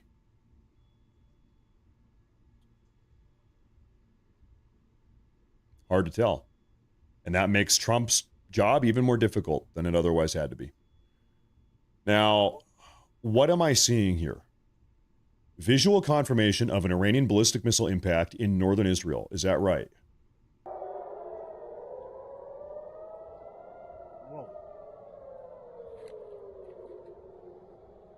So this might be the one that hit a field. Well, first off, is this even from tonight? This is a trustworthy OSINT page that I've been following for a long. So I'll go ahead and give this page the benefit of the doubt. Because some of these pages, they're posting videos from years ago, saying, "Oh my gosh, look what just happened." It's like, well, that footage is from 18 months ago, you know. But this, we did get a report that there was one ballistic missile that made its way through that hit not a building, but an open field in northern Israel. So this could be that. Could be. It's hard to know exactly anything definitively now. It's too early.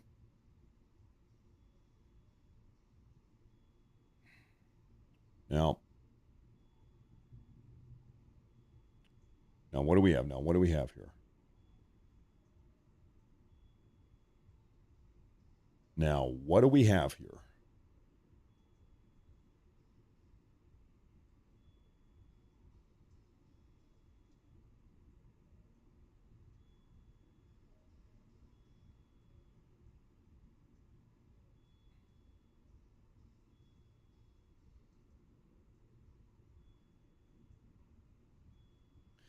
Okay, a statement from Iranian's Foreign Minister Abbas Araghchi. He just held a call with the French, Qatari foreign ministers on Iran's response against Israel and regional developments. So, once again, the Iranian Foreign Minister Abbas Araghchi just was on the phone with the French and the Qatari foreign ministers discussing Iran's response against Israel and other regional developments. You know, if you just want to kind of go down that rabbit hole, we were talking about how there's all this factional infighting inside of Iran right now. Who's in charge? Who's really calling the shots? Nobody knows. It is possible that a guy like Abbas Araghchi, you know, just hear me out. We don't know any of this, but we're going to sit here and just kind of speculate here for a minute, if you will allow me. Abbas Araghchi might perhaps be one of the moderates within the regime, and he might be one of the people that's looking to make a deal or have a negotiated surrender. Meanwhile, you might have more diehard radicals, the zealots, members of this jihadi death cult inside of Iran. They are the ones that perhaps fired the ballistic missiles. And so you're in a situation where it's like, this group is firing missiles, this group over here, or this guy over here is trying to negotiate a surrender. And the guy that's negotiating the surrender, he was caught off guard. He didn't know that they were going to fire the missiles at all. Who the hell knows? Who knows? And so people say, well, why hasn't there been a deal yet? I think we're seeing firsthand why. It's just complete and total chaos. Complete and total chaos inside of this regime.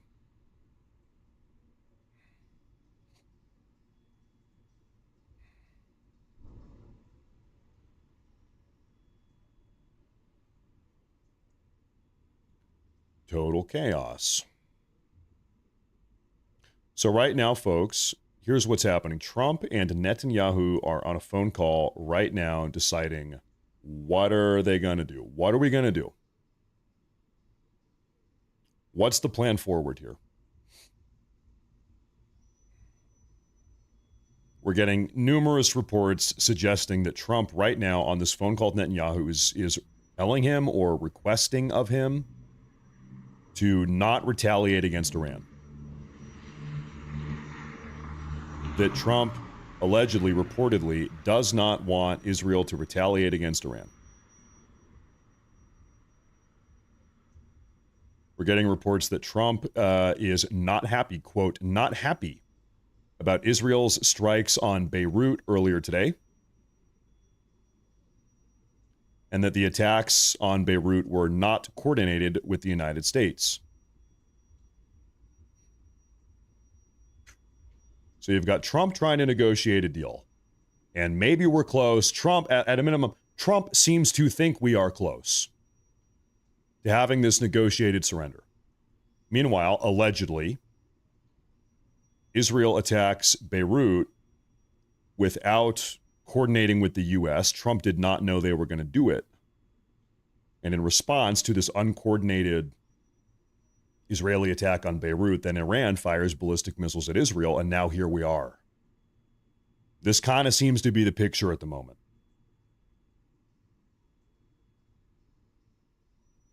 So I would imagine Trump is it's a difficult spot to be in. Let's put it that way. Difficult spot to be in.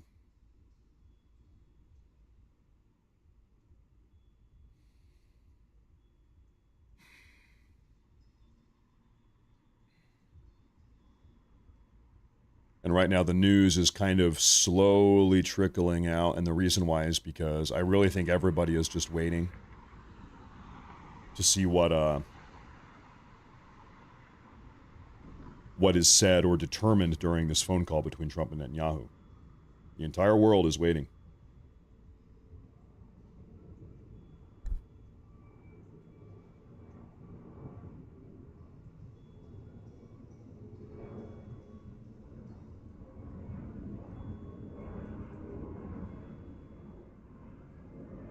You know, there's U.S. interests, there's Israeli interests, and then there's the interests of all these different competing factions inside of Iran. Maybe a more moderate faction, maybe a more aggressive, zealous faction, and all of these different interests are going to have to come together at some point, and we're going to have to bring this to an end. We have a massive Rumble rant from 10H Gal Now says, always appreciate your coverage, Matt. Thank you very much for being here today. On a Sunday of all days, too. Thank you very much. I appreciate that. Thank you very much. That's a massive one, too. Thank you, ma'am. Thank you very much. Olivia, yes. Okay, I'll try to give a little bit of a crash course recap of everything that has gone down in the last 12 hours leading up to where we are now. Okay. So, and once again, all of this is kind of still within the realm of allegedly, reportedly, this is what we're seeing, fog of war type of scenario, but this is what seems to be the case. Earlier today, Israel attacked Beirut because, Hezbollah is operating out of Beirut. And of course, for those of you that don't know, Hezbollah is an Iranian-backed proxy force or a paramilitary organization. And so Israel carried out, reportedly, a targeted strike on a Hezbollah compound or various Hezbollah locations in Beirut in Lebanon, up to their north. Reportedly, the United States, Trump, was not given a heads up. Israel just did this and did not let the U.S. know that they were going to do this, carry out these strikes. Consequentially, Iran, about 90 minutes ago, fired at a minimum three, ballistic missile volleys towards Israel, to the northern side of Israel. And this is the first time that Iran has fired ballistic missiles at Israel since the ceasefire opened up. Or since the ceasefire began a couple weeks ago. And so now Israel is absolutely livid, as anyone would be after having targeted by ballistic missiles. Israel wants to retaliate against Iran and blow the living shit out of them. The Israeli National Security Advisor said that they want to blow up all their power plants. Actually, he said that Iran must burn tonight, is what he said. So Israel wants to retaliate big time. Reportedly, Trump does not want them to retaliate. Trump does not want Israel to retaliate. Reportedly. And right this very moment, Trump is on a phone, he's having a phone call with Benjamin Netanyahu, hashing this out. Where do we go from here? At the same time, Iran, the Iranian regime, or whoever is, I don't know, whoever is inside Iran is promising that if Israel does retaliate, that Iran is going to escalate. You thought 3 waves of ballistic missiles was bad? Make it 10. They're going to escalate the entire situation. So that is where things currently are.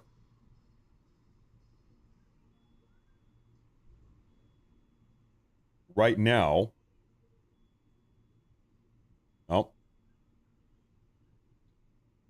everyone is waiting to see what happens between Trump and Netanyahu. They're on a phone call right now, hashing this out. What's going on?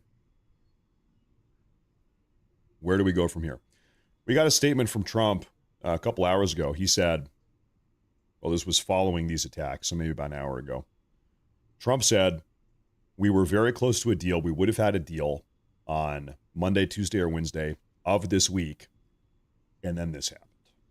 That's coming from Trump.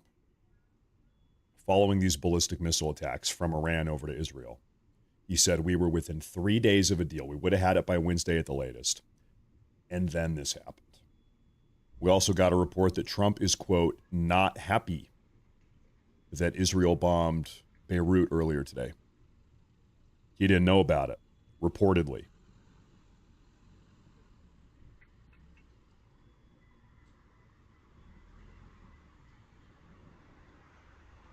Reportedly. Okay, I've got some curious footage here. Can I share with you guys?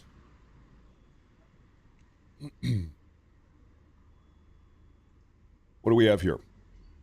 An unknown aircraft, possibly a U.S. or Israeli surveillance drone, crashed tonight in the desert to the southwest of Baghdad in eastern Iraq. The aircraft, which was initially claimed by several local outlets to have been a commercial airliner, though this has since been debunked, crashed around the start of the ballistic missile attack earlier against northern Israel. Okay.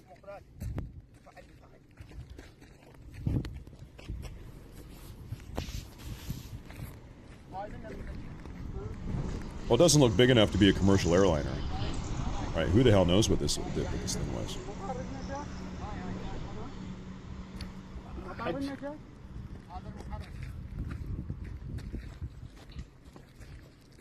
Who the hell knows? وين رايح؟ تعال تعال تعال تعال هسه اوقف محمد جيب هاي السيارة؟ جيب السيارة بس هاك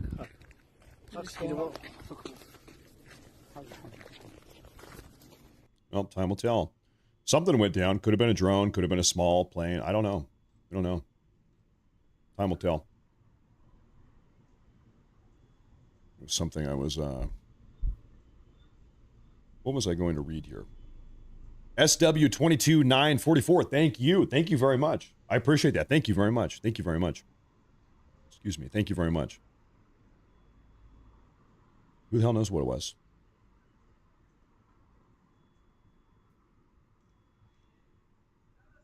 Could have been, for lack of a better word, some type of spy plane, some type of small 2, 3, 4, 5-man plane carrying, I don't know, Mossad agents or CIA. Who the hell knows what is going on over there? There was a chatter in the chat. He just said, I'm Iranian from northwest Iran outside of Tabriz, and I just heard 2 big explosions. Okay, well. There's one report out of the live chat. You know Israel wants to retaliate tonight. You know they do. And it seems like Trump doesn't want them to do it.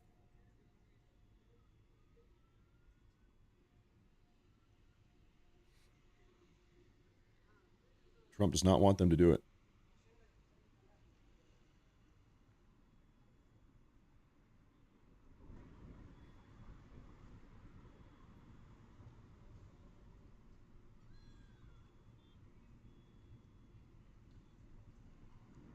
Scanning for updates here.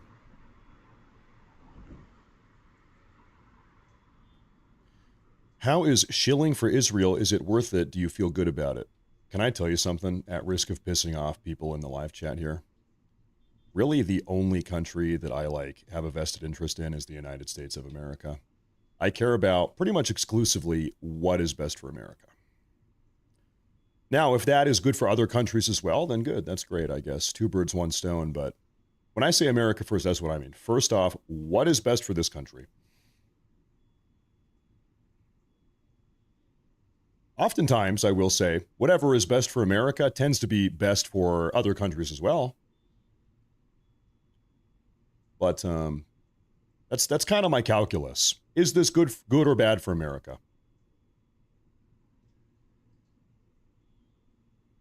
Now, I'm doing a little scan here.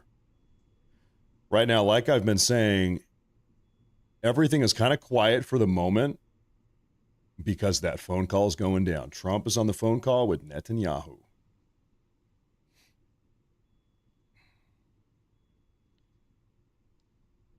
We will see.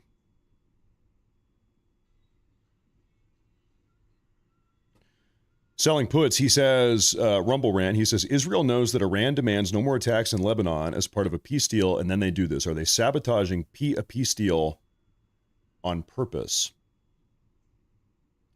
You know, as we've said before, there are American interests and there are Israeli interests. And sometimes I think those interests overlap.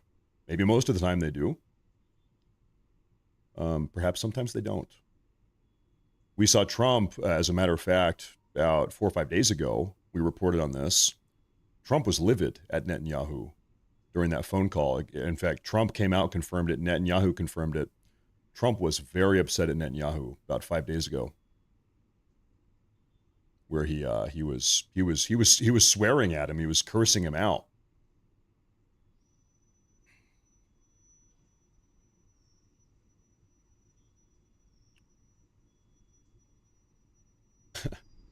Sometimes there can still be some drama sometimes, I think.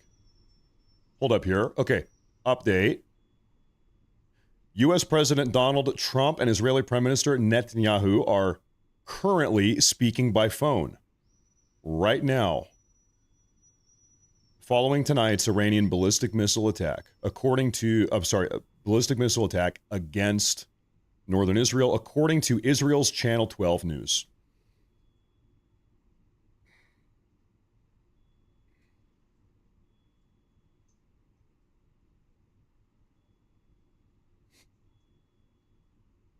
That phone call's going on.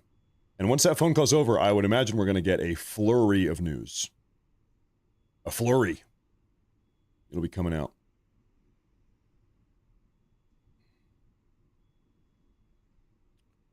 What are they saying during the phone call?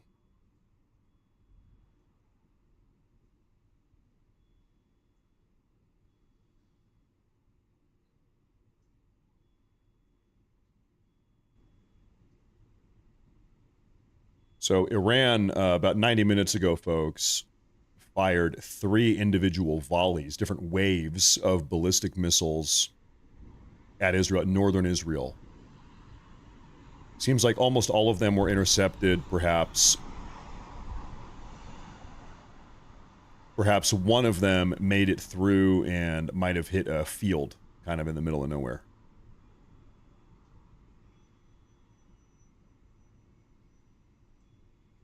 Oh my gosh, I'm on X right now. I'm scrolling, looking through the news here. I am already seeing all of these fake news Pakistani accounts saying, "Everybody, the Iranian regime just blew up Tel Aviv. Tel Aviv has been turned into a parking lot."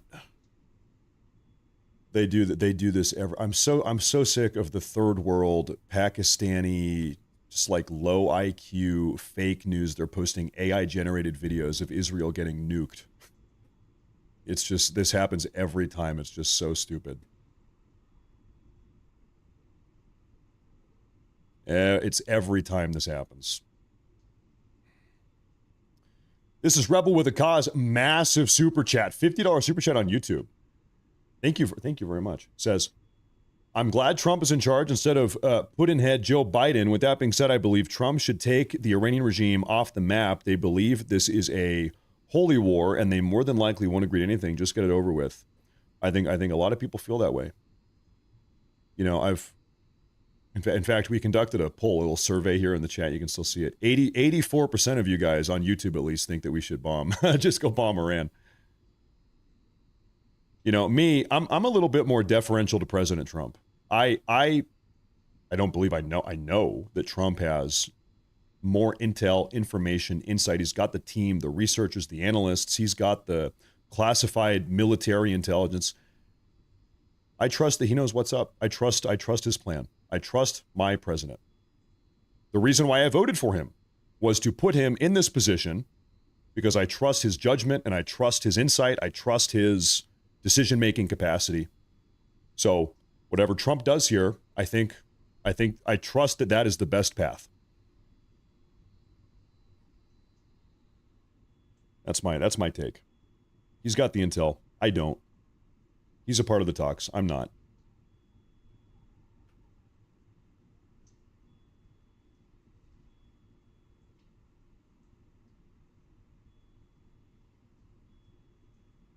Got an update here. A booster from the Iranian Khyber-Shekan ballistic missile fell near the town of Tafs in the western countryside of Daraa in southern Syria. Okay, so to be concise, an Iranian ballistic missile fell down in the middle of nowhere in Syria. Okay.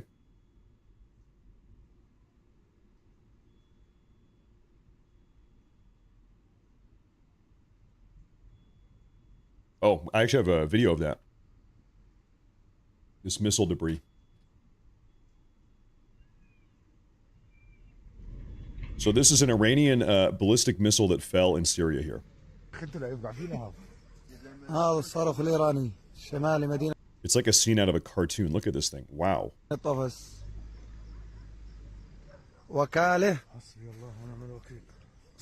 Just smack dab right in the ground. Look at that damn thing.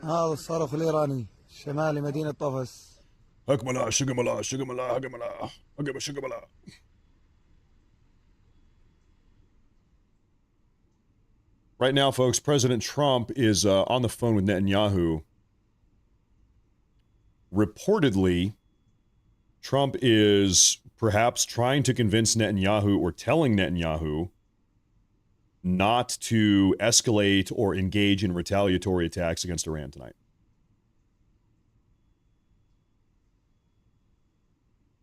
Seems like Trump does not want that.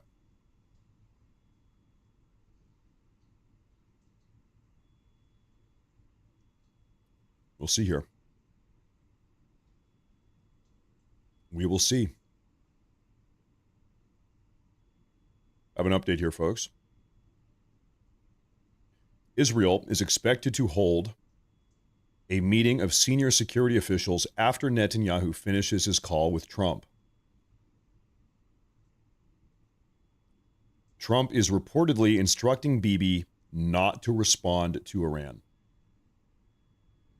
So right now they're having this phone call during which Trump is reportedly instructing Netanyahu, do not attack Iran.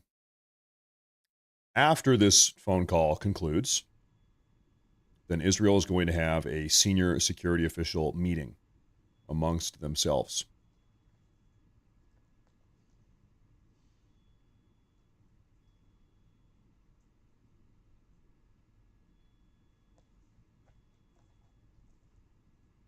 Reported by who? I-24, which is an Israeli news outlet. I-24 News.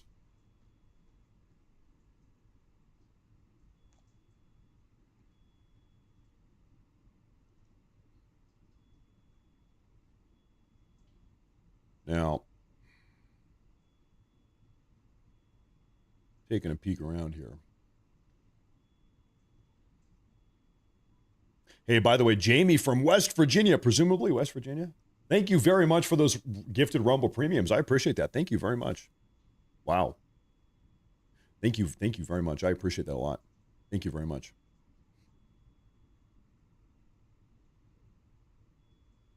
Means a lot. Thank you. Yeah, guys, they're doing that thing on X where all these clickbait accounts come out and they're reposting old footage. You guys know here on this channel, we covered pretty much every second of the 12-day war of this conflict before the ceasefire, before the ceasefire was instigated. So we've seen all the footage. We've covered all of this stuff over the last year and a half or year. And I'm seeing it again on X everywhere as all these clickbait accounts reposting the same old footage. Oh my gosh, Israel just got hit by 100 ballistic missiles.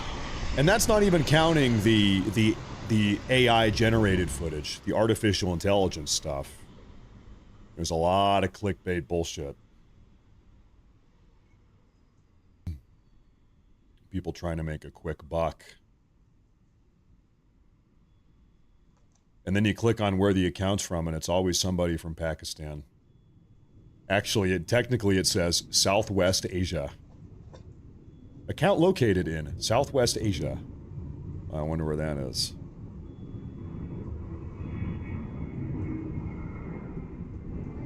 Every time.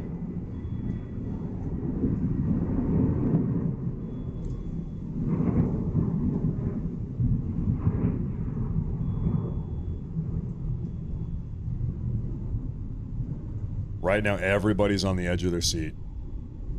What is the Donald Trump Netanyahu conversation? What are we going to see here?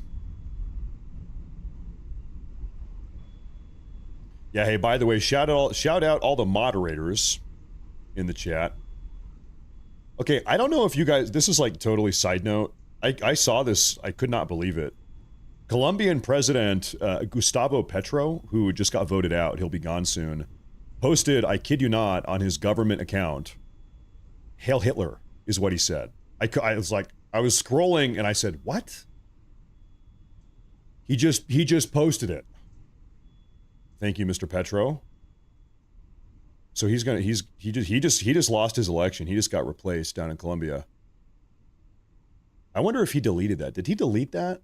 Or is it still up there? You think that's still up there? Or did he delete it?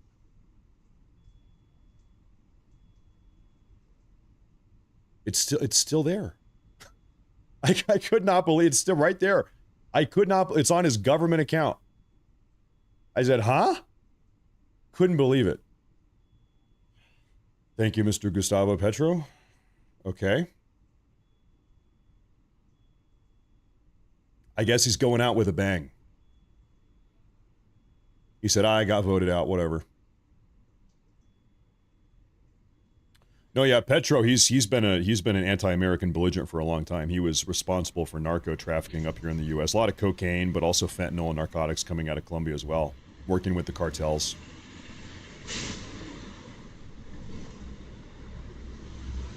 Beyond his thoughts on Adolf Hitler, he's just not a good guy. Not a good guy.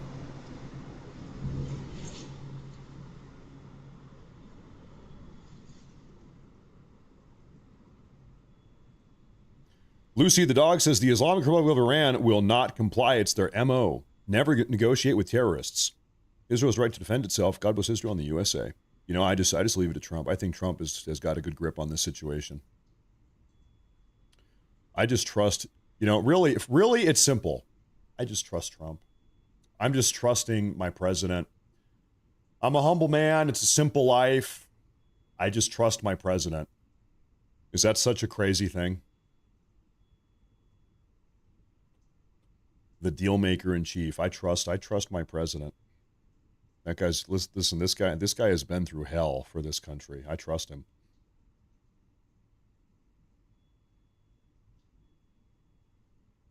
Okay, hold up, folks. I'm getting a report, maybe tentatively, that the phone call is over. Coming out of Axios, Reported by Axios. The phone call's over. Let me see if I can get confirmation here. Because Axios, you know, sometimes it's like maybe not the most trustworthy.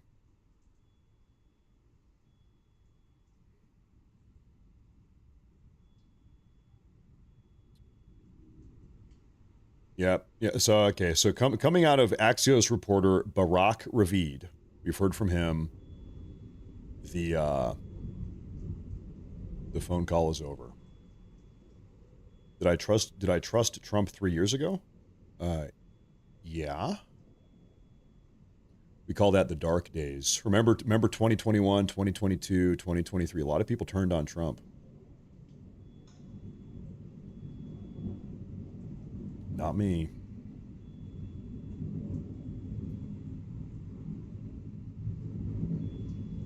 Okay, now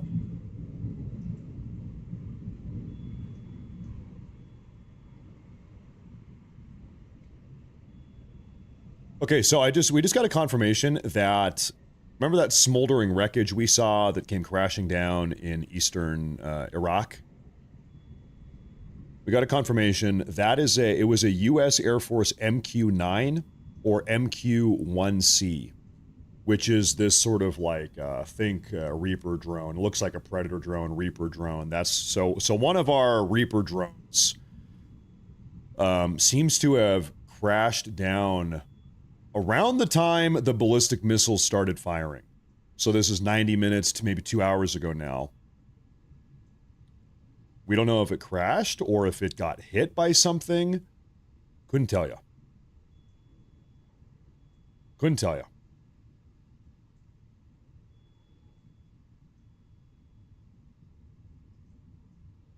Yeah, it's a drone. It's no personnel. Unmanned. That's right. Which is important. Nobody was wounded. A flying killing robot. That's right. That's right. You don't want to have one of those flying over your house.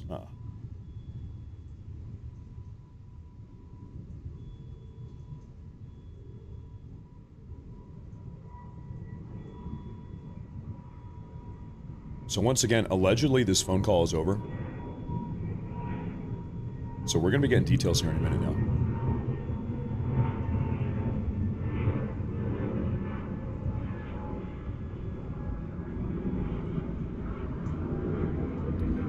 Man, you act like you worship Trump. He's human. I voted for him, but I don't worship him. Oh no, I don't know. I don't really know how.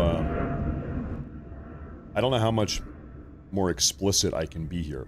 The reason why I trust Trump's decision making in situations like this, the reason why I am deferential to him in situations like this, is because, as I've said 5 times today, he has the classified intel briefs. He has the classified memos. He's got the entire U.S. intelligence apparatus supporting him, giving him insight and info.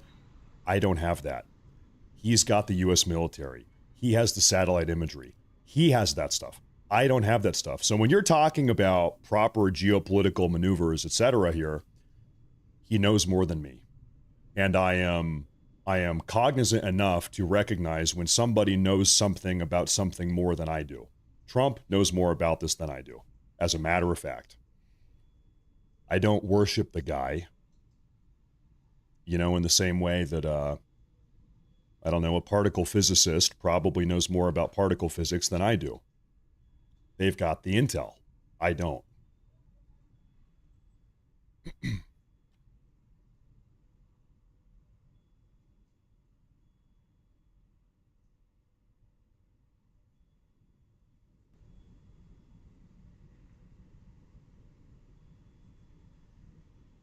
I want to know what they talked about during this phone call.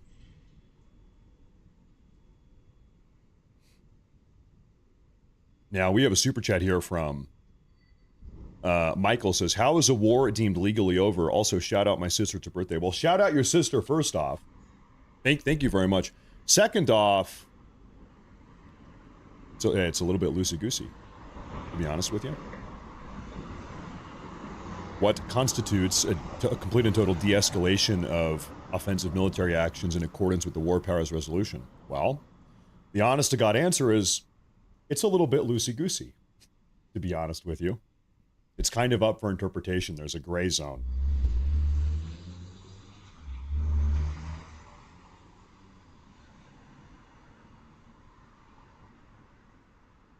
the War Powers Act doesn't say how long offensive military actions have to stop. Like, it doesn't say you need to stop for 2 months and then you can, continue on later. It just says they need to stop. It just puts a limit on your time. There's no cooldown designated. We have an update here. According to a release from the U.S. Embassy in Jerusalem, due to the threat of drone and ballistic missile attacks, the embassy is directing personnel to shelter in place per the release. U.S. government employees and their families must shelter in place and must be prepared to move to a protected shelter in the event of a red alert until further notice. So the U.S. State Department, which is what's issuing these statements to the embassy staff in Jerusalem, they have reason to believe that this is not over yet. Maybe it's not over yet. We'll see. They're sending out shelter-in-place orders.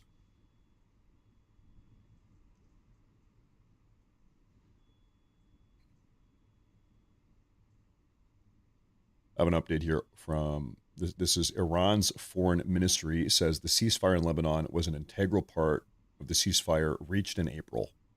So just so we understand, what is the Iranian mindset? Why are they mad? Why did they fire their ballistic missiles tonight? I'm not saying I agree or disagree or right or wrong. I'm just telling you what their belief is, what their mindset is. They are accusing Israel of violating the ceasefire agreement reached in April, which they believe included a ceasefire with hostilities between Israel and Lebanon. So they say, listen, because Israel attacked Lebanon, the ceasefire was violated, and now we're firing ballistic missiles at Israel. That is the Iranian logic. Now, as a fact of the matter, doesn't seem like that April ceasefire ever actually, letter of the word, stipulated a ceasefire between Israel and Lebanon. Now, Trump on numerous occasions has requested that Israel stop bombing Hezbollah in Lebanon. In fact, we saw that explode 5 days ago when Trump was on the phone with Netanyahu and they were swearing at each other. That was big drama. And so here we are. It's also it's a fact of the matter.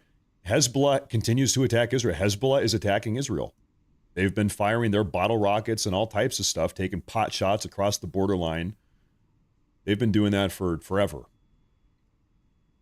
as a matter of fact.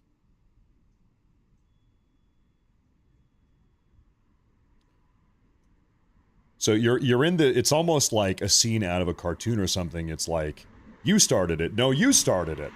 Well, you did that. No, you started this. No, you... Just going around and around and around and around in circles. Now we have a massive, another one from Rebel with a Cause. Thank you very much. I appreciate that. Thank you. It says, Iran knows Trump has limited time, give or take 2 years. Who knows if our next president will align with Trump's ideals? That's why I said, let's get it over with in my last post. Congress is another issue. I wish Trump had more time. Once again, though, Trump is aware of the timetable also. It's not as if Trump is unaware of the War Powers Act or how long he has until midterms. Trump knows all of this. All of our outside speculations, Trump knows all of this stuff also. But no, I get what you're saying. I understand what you're saying. I understand what you're saying. Thank you very much. Thank you very much. Thank you very much.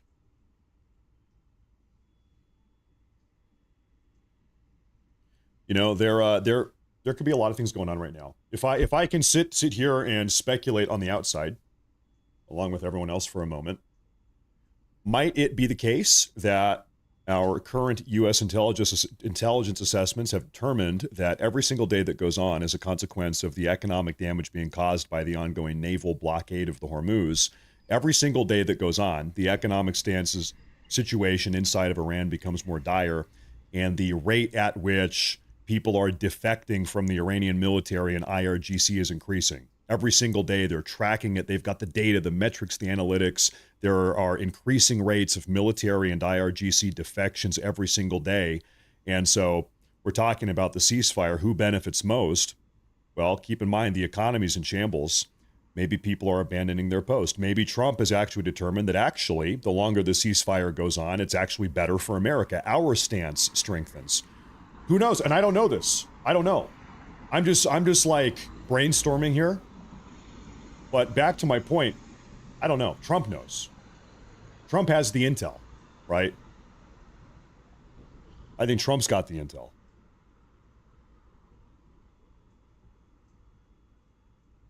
That could be one of 100 things that's happening right now that we don't publicly know about.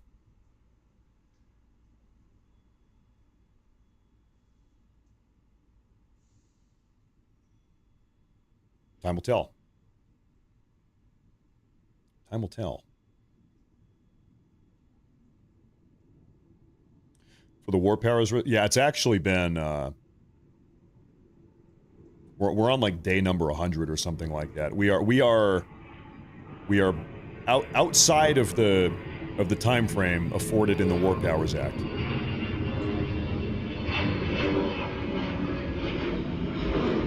It is 60 days to carry out your offensive maneuvers, and then 30 days to kind of pull back and withdraw and wrap it up. So 90 days total, and we're on day, I don't know, 97 or something like that. We're beyond 90 days.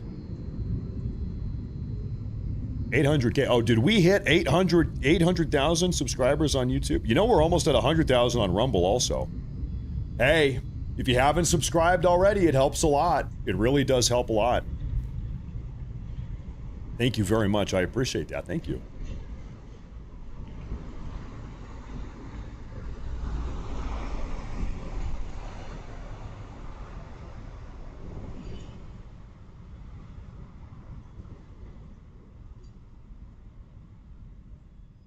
But, you know, even I'll say this. I'll extend an olive branch to some of you that might be mad at me. even though I have just trust in the fact that Trump knows what he's doing here. I understand how the situation is very, very frustrating, right? Because all of us, we're kind of sitting on the sidelines. Okay, what's going on? Like, what the hell's happening here? It seems like every day you wake up, there's a story. It's like, okay, the deal's close, and then it's far away. And then the deal's 2 days away, and then we don't have the deal.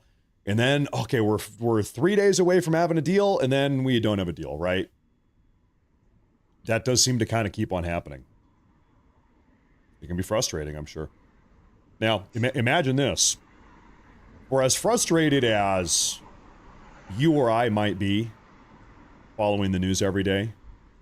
Imagine how frustrating it is for Trump, who's actually the person trying to solve the problem. Imagine that.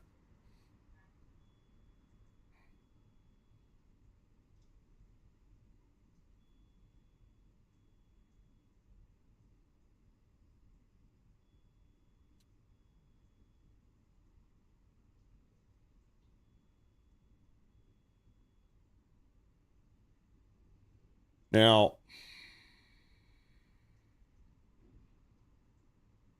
you know, maybe the phone call here is still ongoing. Or you know what might be the case? Maybe the phone call ended between Trump and Netanyahu, and Trump might have just immediately stepped into a Security Council meeting with his top advisors immediately following that phone call, because we know for a fact that's what Netanyahu was planning on doing. We got a report coming out of Israel saying that maybe Trump stepped right out of the phone call right into the situation room, because we got ourselves a little situation. We've got ourselves a situation. Just a little bit of a situation. No doubt about that.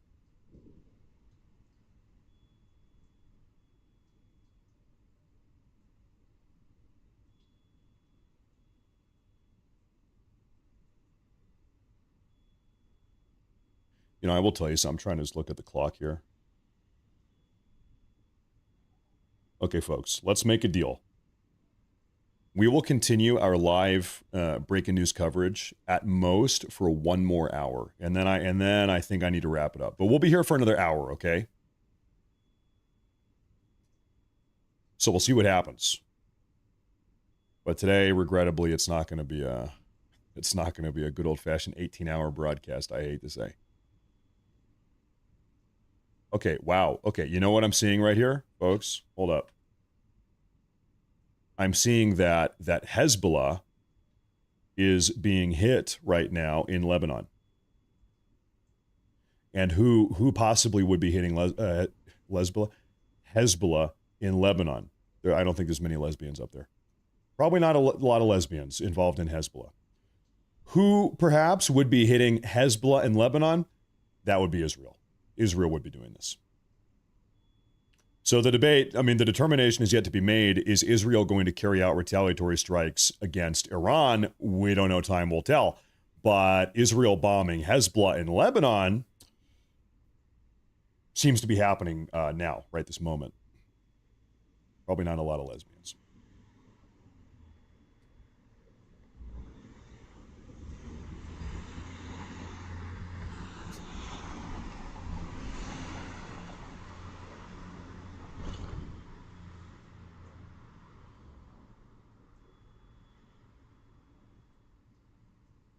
Now here's something curious. Can we publicly track this? What are we looking at here? Everybody, this is flight radar.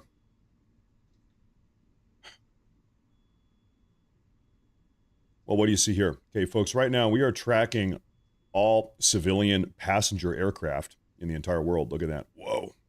Zoom in.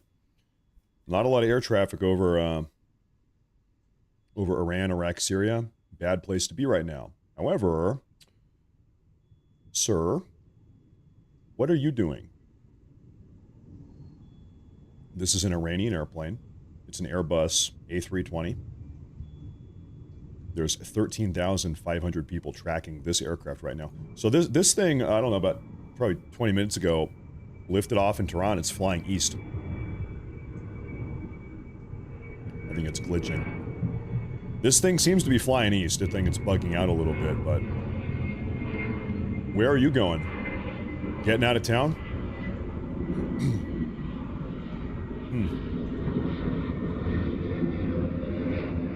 Let's track military.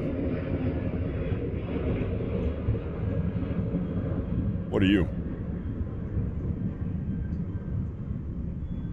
Gulfstream G. This doesn't even have a country of origin. Gulfstream 700. Flying out of where? Well, where in the hell are... Monaco. This is the rich vacation spot. They hold the F1 races there. This is where the rich people hang out. So this is probably some damn, I don't know, Saudi Arabian oil prince or, Qatari oil prince or something flying back from his vacation up there. Monaco. Anyway, did this guy go dark?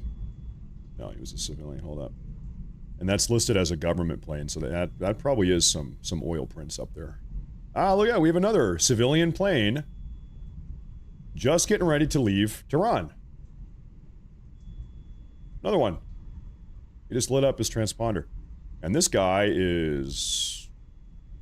Where are we going? Are we going to Uzbekistan? Where are we going? You know what? You know what just popped in my head? Which country is all the way to the east? If this plane here just keeps on flying east, where's he gonna go?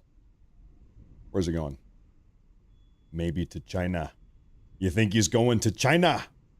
I don't know. Maybe there's some type of Chinese officials on there, some Chinese person. Who knows? I don't know. Who knows? We'll see. China. Let's go and put this back up here.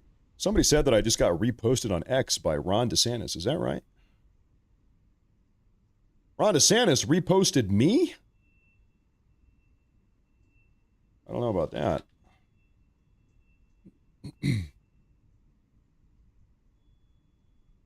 Oh my God. Actually, wow, he did. Look at this. I'll be damned. Ron DeSantis, it's not even a post, it's a full video. It's a 14-minute long video. Well, look, hey, that's pretty crazy. That's pretty cool. It's about the H-1B visa program, all the fraud. Well, look at that. Cool. Anyway, back to Iran. Enough of that. Do we have any updates coming out here? Everybody wants updates about Iran.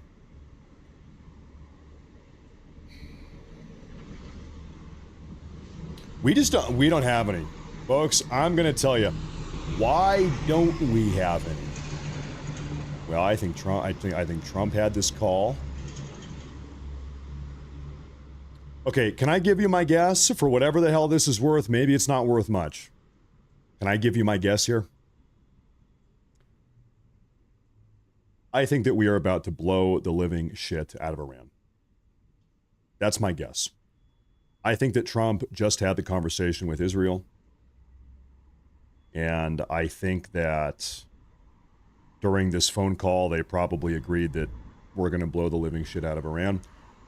And then the reason why I think we have not heard from Trump yet is because following this phone call with Netanyahu, I think Trump probably stepped into a Security Council meeting, into the Situation Room, where they're kind of really hammering out the details. That might be my guess, that there is some serious strategizing going on right now. That would be my guess. You're a warmonger. Listen, hey, we have a new rule. You need to have at least 100 IQ to tune into my broadcast, okay? 100 IQ only. So I just saw the guy in the chat. You're like 75. Too low.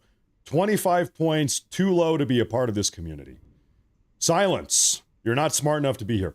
For everyone else that's 100 plus IQ, you're welcome. I love you. You're welcome to be here. But anyway, no, this is what I think is probably going to be happening. And by the way, I hope I'm wrong. I think all of us should be praying for some sort of peaceful solution to this. Best case scenario is the Iranian regime rolls over, capitulates, gives President Trump everything he wants. It's over. Nobody else has to die. On any side of the equation, that's the best case scenario. Undeniably. That might not be possible, right? We'll see what happens. We'll see what happens here.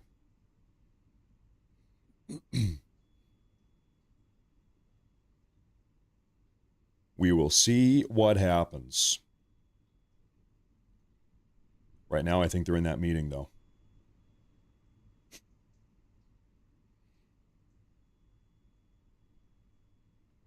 We have an update coming out of Iran.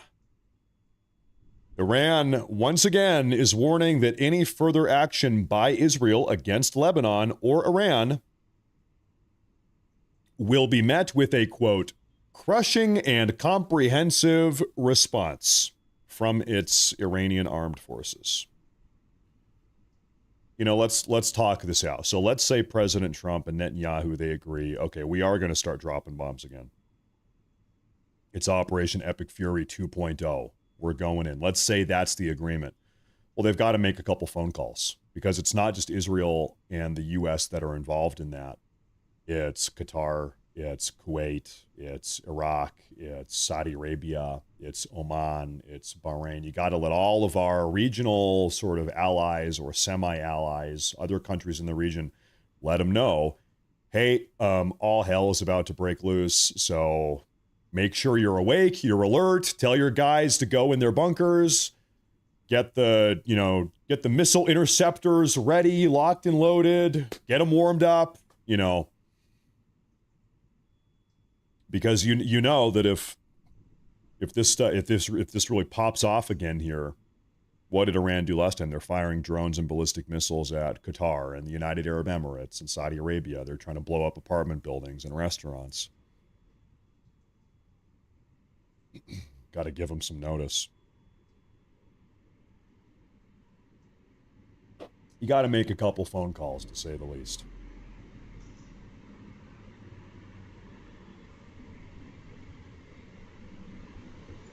Remember last time? Listen, when this situation broke out, 2.5 months ago, 3 months ago now, You had Iran firing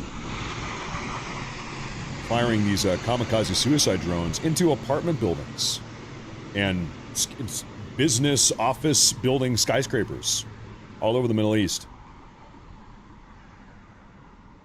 Just 100% civilian casualty, whatever, screw it. We're blowing up civilians. That's how they roll.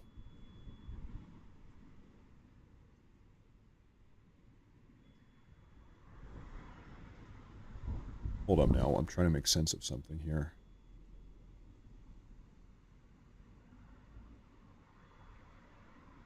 Yeah. The Iranian airspace is shut down. I suppose it's shut down other than, you know, that plane we were looking at a minute ago? Guess what? Disappeared and went dark. That plane went dark. It flipped off its transponder. It was about right here. Gone. Yeah, maybe they're going to China. Who the hell knows? And you, what about you? What are you doing here? This is the one that we saw a moment ago. This one, I think, is probably still on the runway. Yeah, maybe he's up in the air. Oh, yeah, no, you can see. Yeah, he's 4,300 feet up in there. And he just went dark also.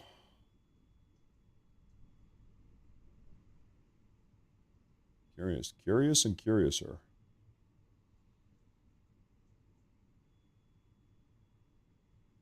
There's a U.S. Strato tanker. Just took off out of Israel. Going southeast. Now, these are all military planes down here, too. That's U.S.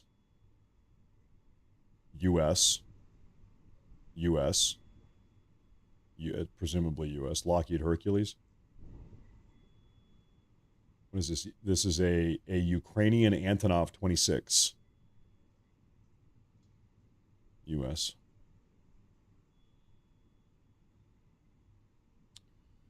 I don't know. Listen, hey, can I tell you the vibe that I have right now? And this is just a vibe. This is just a feeling. Kind of feels like something is coming, doesn't it? Do you guys have about the same vibe right now? Can we do a quick vibe check? Seems like something is coming here.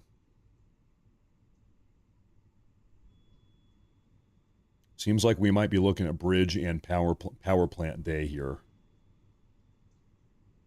Feels kind of like the calm before the storm a little bit.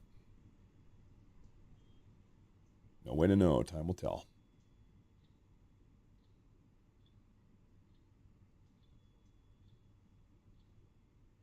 Time will tell.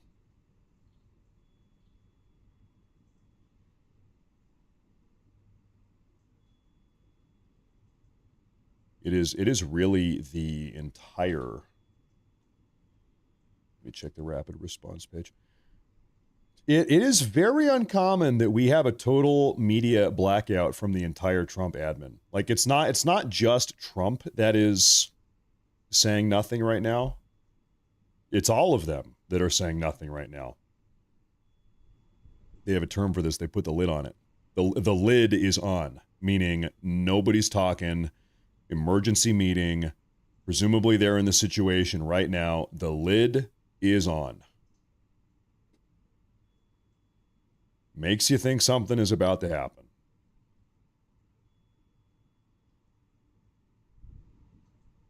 We will see. It'll start as soon as you end the stream. Yeah, you know, with my luck, that's probably about right. Today I can't be here.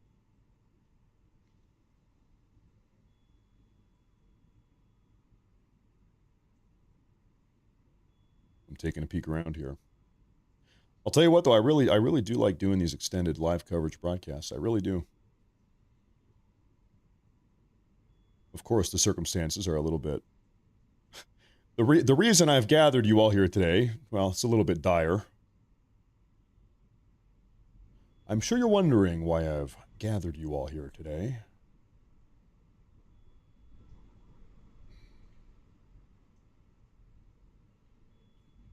I'm second by second scanning for updates here, folks. Right now, it is perhaps the calm before the storm.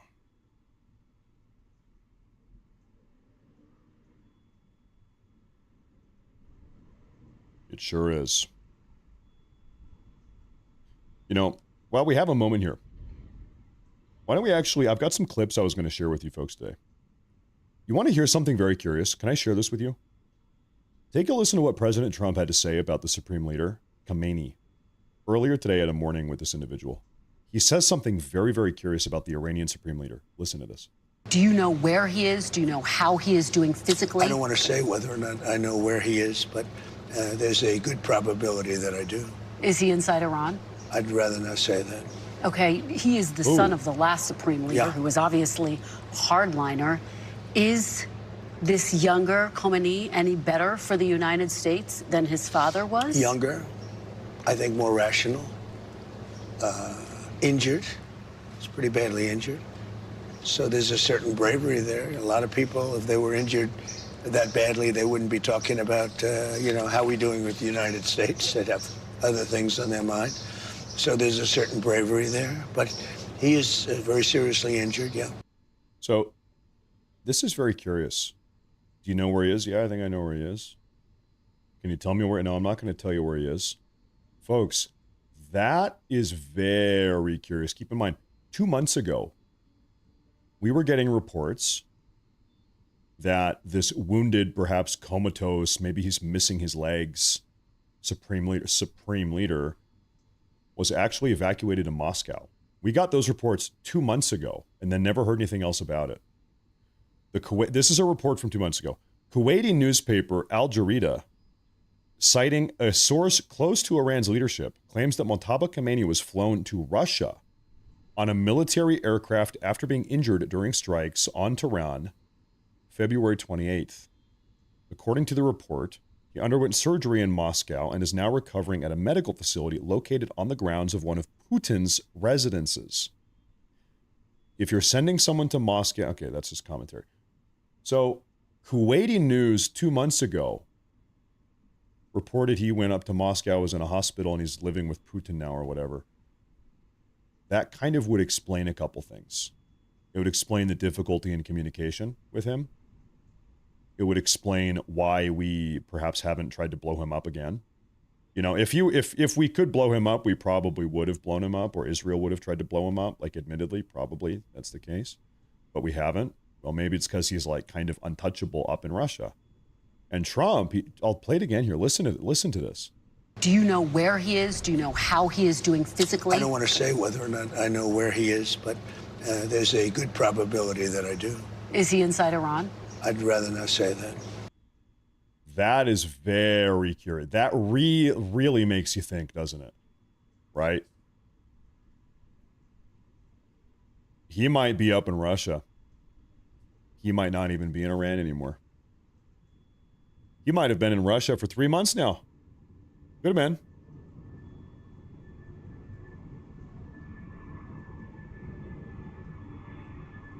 That's a very curious segment from this morning.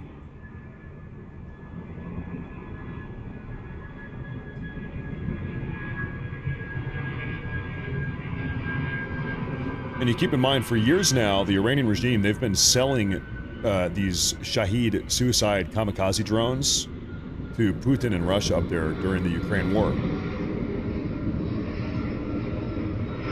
Somewhere around 7,000 Iranian drones have been shipped up to Russia over the last 4 years and then fired into Europe, blowing up Ukrainians.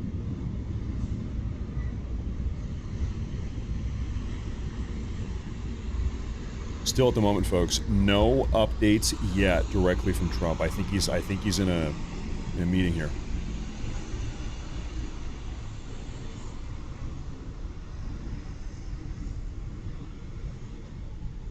This is Dog Mama. Wow. Dog Mama, that's a $100 super chat. Thank you very much. All the way from New York. She says, "Hi, Matt. I don't usually comment in the live chats, but I'm always watching and still very much of the Morse Force. Thank you for all the coverage and the hard work you put in day after day. Cheers from New York. God bless the USA." God bless New York. We're praying that New York can recover at some point. Wow. Thank you very much. Shout out you and your dog. Dogs. Thank you very much. Happy Sunday. Thank you for being a part of the Morse Force. I appreciate that. Thank you very much. Thank you very much. Huge amount of support. Massive one. We have another massive, this is a Rumble rant from Roxanne McGroin, who says, I trust Trump's judgment, but as importantly, I trust his intentions.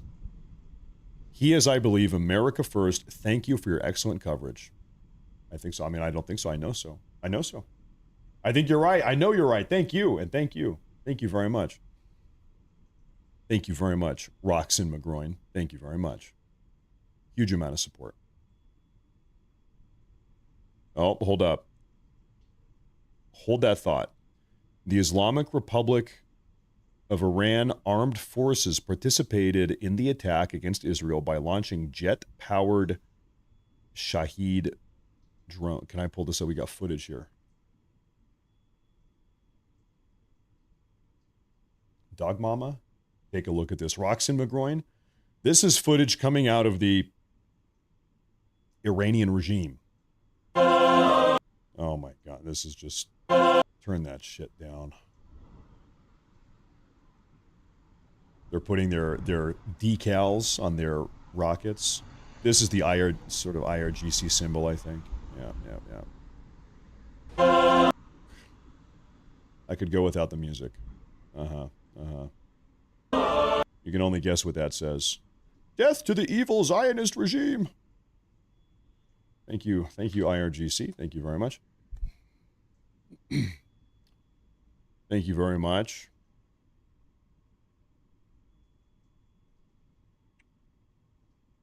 Now we have another Rumble rant here. This is from Angry Pile says, good day and God bless. You're doing a great one-man show. Blessings from a loony location that is also controlled by densely populated radical communist left cities. Well, thank you very much. And also, hey, hold it down. Stay safe. Thank you very much. I appreciate that. Thank you very much. Yeah, you saw the Iranian regime. They love their AI propaganda. Maybe they had thought that they were going to win this war with AI. They spent so much time looking at their own AI that they started to believe it.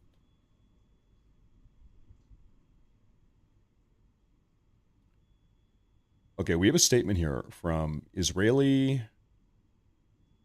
This is position. So, former Prime Minister of Israel, Naftali Bennett, is the former Prime Minister of Israel.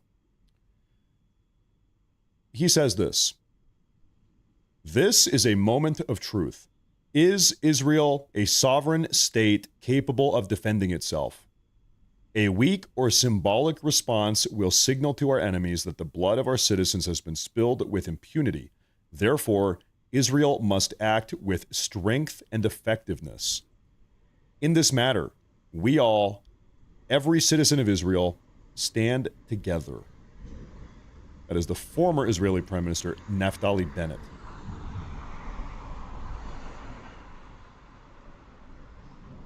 So once again, there's further... Sorry, I saw flashing up here in Tehran. Further proof or corroboration that Israel most certainly wants to go in and do some damage here tonight. We were getting reports that Trump didn't want them to do that, but we haven't heard anything in about 90 minutes. Maybe Trump changed his mind. We might be on the cusp of an attack. Meaning a U.S. and Israeli attack on Iran is what I mean by that, to be clear.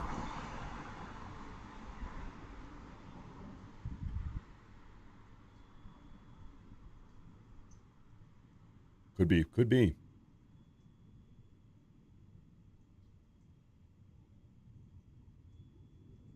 Could be the case. This is B.A. Peters. I'm a little bit late to this one. I apologize. He says, hey, Matt, I found you quite by accident. My first time tuning in. I'm impressed. Great coverage. Thank you so much. Barb Peters from Harrisonburg, Virginia. P.S. and yes, my IQ is above 100. All right, I will permit you to stay. Thank you very much. Tomorrow we will be conducting community IQ tests to make sure everybody is good. I'm happy you found your way here. Thank you very much. Thank you very much. Welcome to the show. It's a big one too. Thank you very much.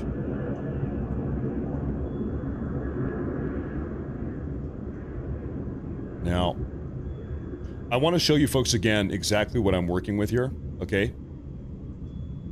I've got a collective here of trustworthy open source intelligence news aggregators, different pages on X. All of them are live updating every second if there's news. The second there's news, boom, we get it. So we've got the live camera footage here from all over the Middle East. We've got all the open source intelligence, all the news. We're not going to miss anything. This is the place to be. If it happens, we are going to see it. But right now, things are kind of slow. And the reason why, well, it seems like Trump is having a meeting with some of his top guys. They might be in the Situation Room right now. There is a complete and total media blackout at the moment from the Trump administration. Nobody is saying anything. Silencio. And why? Well, I think they're having that meeting. Next stop, Stone Age. You know, Trump, not too long ago, he made that threat about what did you say? Civilizational death or something to that effect. He said bridge and power plant day. It might just be bridge and power plant day. Might end up being the case.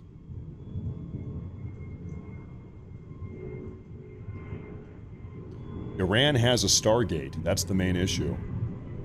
Well, that would most certainly complicate things. Whether or not that's true, I'm not sure.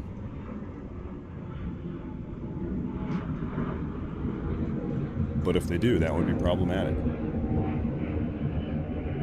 George Toller. Thank you for, hey, thank you. Appreciate that. Thank you very much.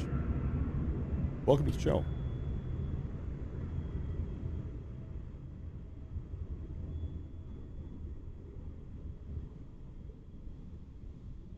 Yeah, I'm keeping an eye here. I think there's a big meeting happening right now, ladies and gentlemen.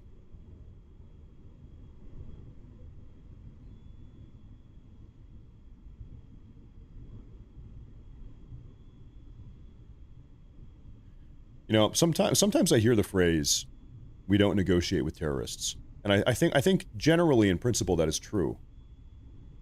I think there's a little bit of nuance here, though, and I want you to hear me out before you get too mad at me. Every time I hear that phrase in my brain, you want to know what I think of? There's an old story. It's a story from the life of Julius Caesar, actually. Julius Caesar in about 75 BC, 70 BC, something like that. Over 2,000 years ago. Julius Caesar as a 25-year-old man. This is before he was the emperor. He was a 25-year-old man, young man. And he was sailing the Mediterranean. He got captured by pirates. And the pirates demanded a ransom. They said, "We're not going to release you unless you give us money, unless you negotiate a payment for your release." And long story short, Julius Caesar ended up paying the pirates, I guess in this case, they're kind of like terrorists, ended up paying them what is the equivalent in modern day to around $4 million, if you adjust it to modern day currency. So Julius Caesar purchased his release from these pirates for $4 million. You know what he did after he had gotten done negotiating with these terrorists, pirates? You know what he did? He got released. He went back home. He raised an armada, a fleet. He put together a fleet. He sailed back to the pirates, and he had all of them crucified. He killed all of them, and then he took his money back. All of them crucified. And he got his money back afterwards. So every time somebody says we don't negotiate with terrorists, I always think of that story for some reason. It's the first thing that pops in my mind. Because maybe sometimes there's a larger, grander strategy at play sometimes. Maybe it's not as simple as a platitude.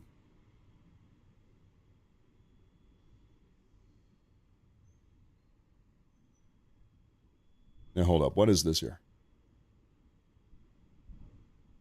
Okay, that's unrelated.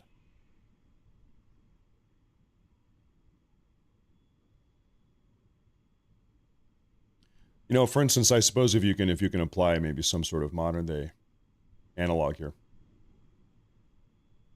In fact, I think we talked about this on a show a couple days ago.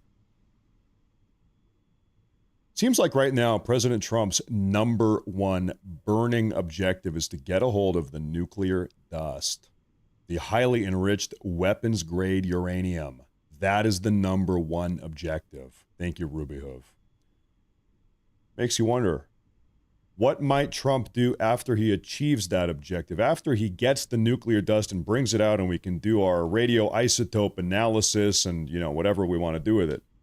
Once it's in our possession, then we don't need anything from them. We've got the thing that we need, right? That's, if you say that they have any amount of leverage right now, that would be it. They have in their possession the enriched uranium. We want it. That's the number one objective right now. After we have secured the highly enriched uranium, who's to say? Maybe Trump doesn't, who's to say if Trump doesn't just start bombing the living hell out of it? Who knows? Who knows? Maybe the gloves will come off after that has been achieved.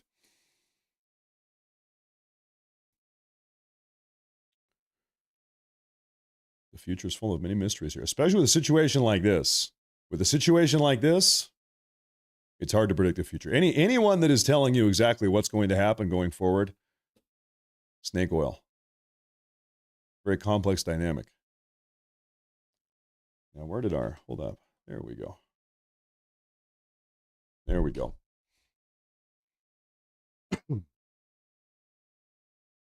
Here's what I'll do. Let's take another look at flight tracker here. Flight radar.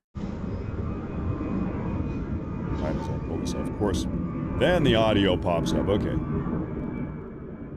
Thank you. Okay, so inside of Iran, do we have any weird or strange air? We do. Folks, this marks 3 airplanes that we have caught flying out of Tehran, flying east. They're flying east. You are Iranian. That is an Iranian airplane. We had speculated a moment ago that they might be flying over towards China. These might be full of Chinese passengers, dignitaries, whatever, negotiators, arms salesmen. Who the hell knows? Or it could also be Pakistanis. Could be Pakistanis as well. Because the Pakistanis, they've been involved in negotiations here, you know. Hard to tell, hard to tell. We'll see. Who knows where the hell they're going. But it is worth noting that there is a complete and total airspace shutdown over Iran right now. Yep, there they go. Yeah, there they go. They're still flying. The skies of Afghanistan are still bustling. A hustle and a bustle.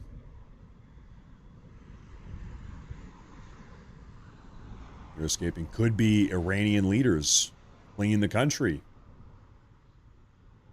Because they know what's coming. I don't know. Who knows?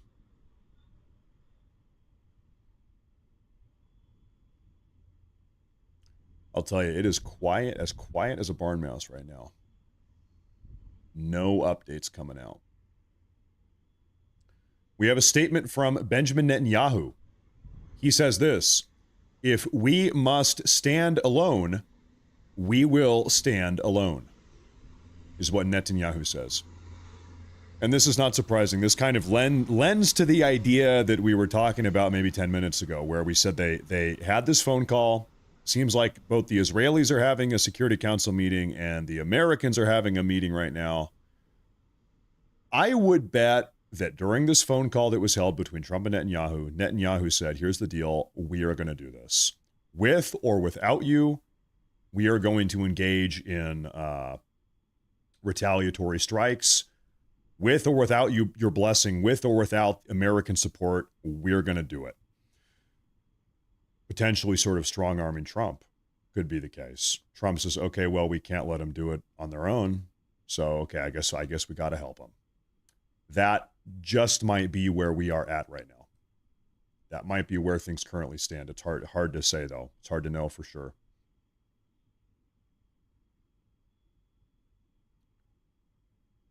Hard to say for sure.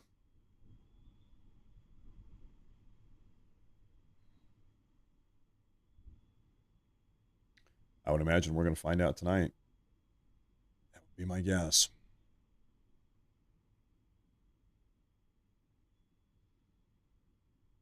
Would not be surprised.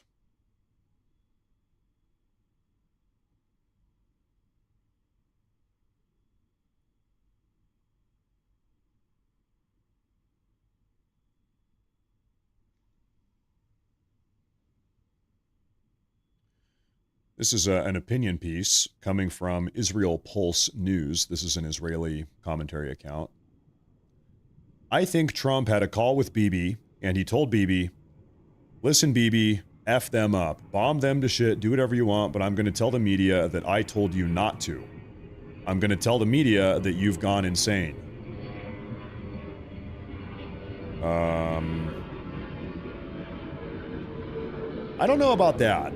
I'm not sure if I agree with that one.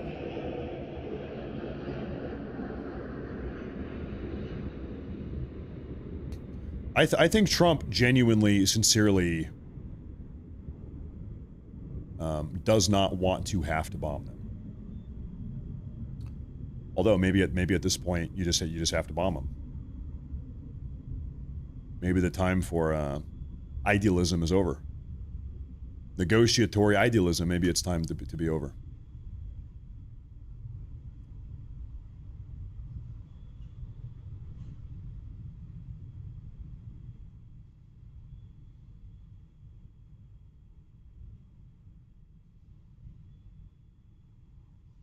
We have security alerts all over the Middle East. U.S. embassy staff, U.S. embassies, whatever, shut it down, lock down, get in the bunkers. Everybody bunker down.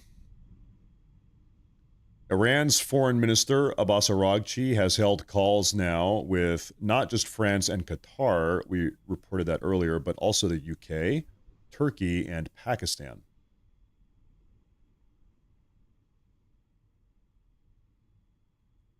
I don't think we have any reports as to what exactly they spoke about, though.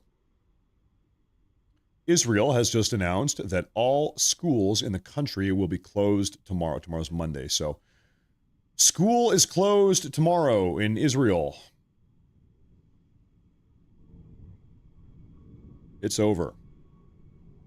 Shut it down for the day, at least. Zandrock says, Matt, keep up the good work. Here's a little something for your wife and your family. I grew up as an army brat, so I know what it's like to sacrifice your time for the greater good. God bless. Well, first off, thank you very much. It's not as if I'm, serving overseas or something like that. It's not that quite that big of a deal, but I appreciate the support. Thank you very much. Thank you very, very much. I'm not exactly perched up on a military base right now. Thank you very much, though. I appreciate that a lot. Thank you.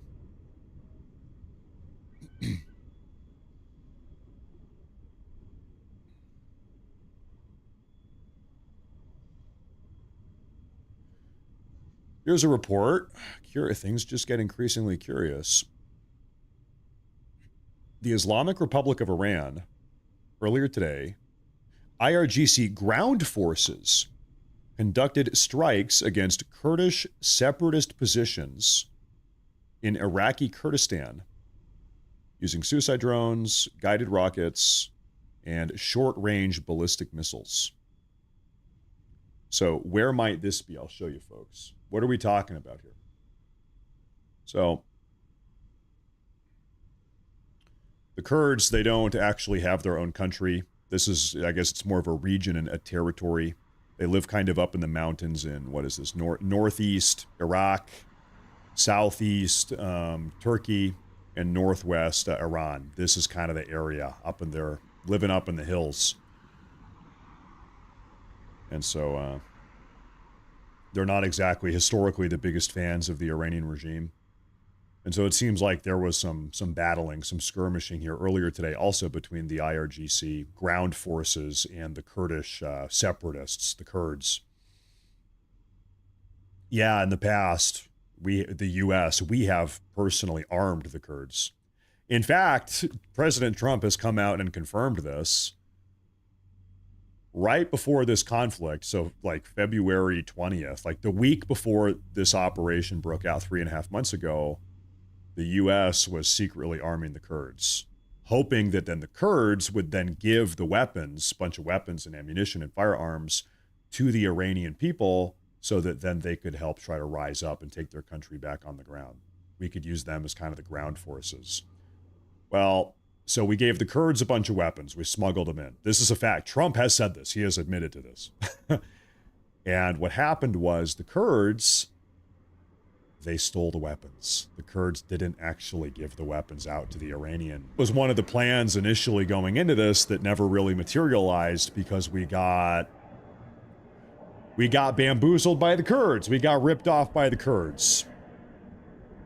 That's, hey, sometimes that's the way that it goes. They took the weapons for themselves. And who knows what the hell happened to them. Yep.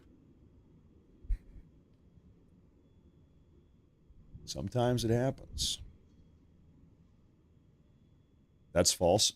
Like, literally, President Trump has come out and said that. I guess you could think that Trump is lying. If you think he's lying to us for whatever reason, that's fine. But he said that. Trump has said that. Trump has detailed that.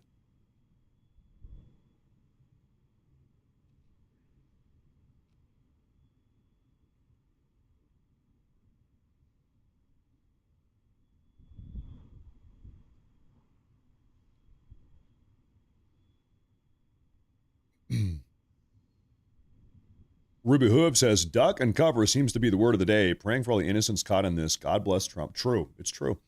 You know, every time there is a back and forth and the missiles are flying and the rockets are going off and the bombs are dropping, you need to keep in mind, you know, these are oftentimes highly dense, urban, populated areas with civilians and kids and old people and grandmas and whatever that sometimes terribly get caught in the way. So we want to pray for the safety of those people as well, everywhere, all over the place. It's true.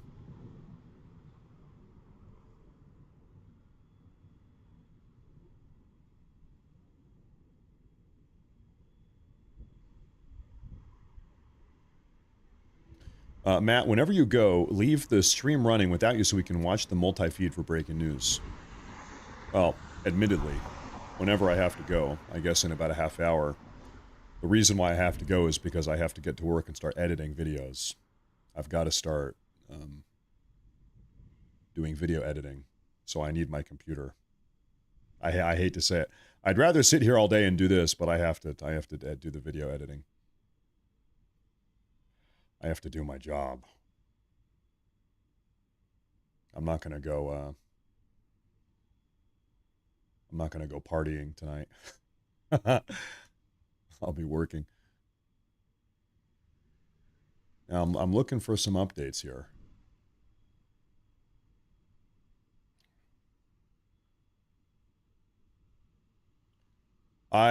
Like I said, you know, I'll give you my opinion again for whatever it's worth. The longer we go without hearing directly from President Trump after this phone call with Netanyahu, I think the odds go up that we continue bombing and striking Iran. Do you guys kind of agree? I think the fact that we have not heard from him by now, I think they're in some high-level meeting. I think they're putting together a plan. I think their finger is on the trigger, so to speak, and we are going to see all hell break loose here. And I'm not even saying I hope that happens or I hope that doesn't happen. I'm not even giving that. I think that's probably the nature of what's going on here.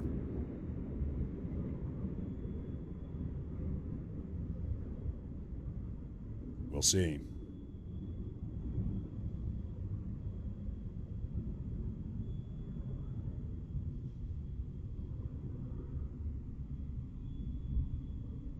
We'll see about that. Matt, have you ever thought about running for the Senate? You know, the problem with that is that I would have to leave my little cabin in the woods and fly several times a year over to Washington, D.C. and be surrounded by Washington, D.C. swamp freaks. And I'm kind of relaxed. I'm kind of cozy over here with my wife and my kids and my dog.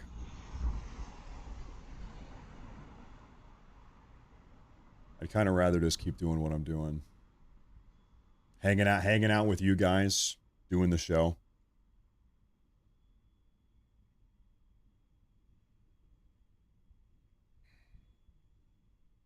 Folks, it is just radio silent right now.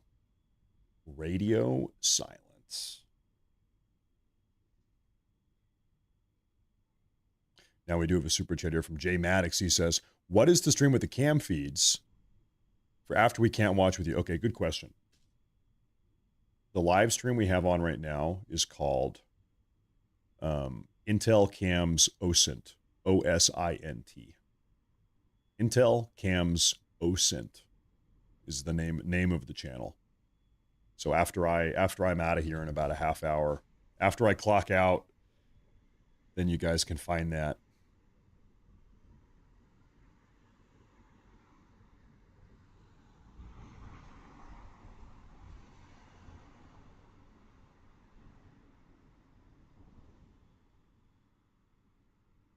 It is total blackout. Complete and total media news update blackout. Nothing, guys. Right now, what is 1 in the morning in Israel? I think that Tehran is 90 minutes ahead of that. So what, 2:40 a.m.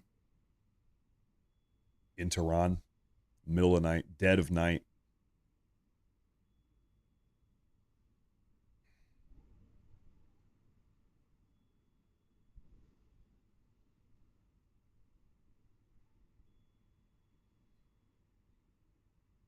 Yeah, okay, confirmation here. Couple updates. Israeli Prime Minister Netanyahu is right now holding talks with senior military leaders. We know that Netanyahu, we know that he's having his meeting right now. What we technically don't have a confirmation of is what Trump is doing right now. Presumably he's having this meeting. Seems to be the case, but we actually don't have a confirmation of that. We do know that Netanyahu's having the meeting with his Israeli officials. We get an update coming out of Iran right now. You're going to love this one.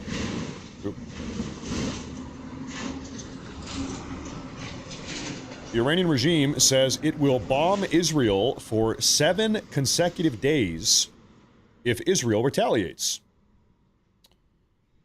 Well, that is an escalation there. So if Israel retaliates, Iran is saying 7 days of bombing. We will not stop for 7 days.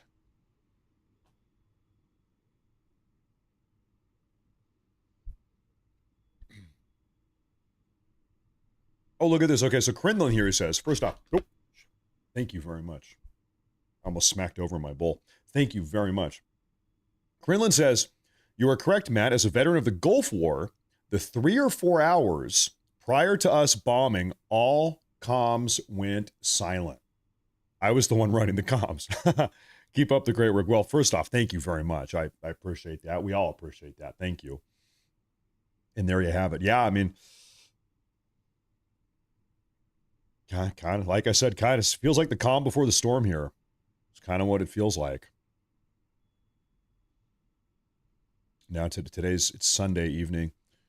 Monday is tomorrow. You know, there's this kind of there's this kind of like joke, but I think it's generally kind of true, is that Trump doesn't like market volatility.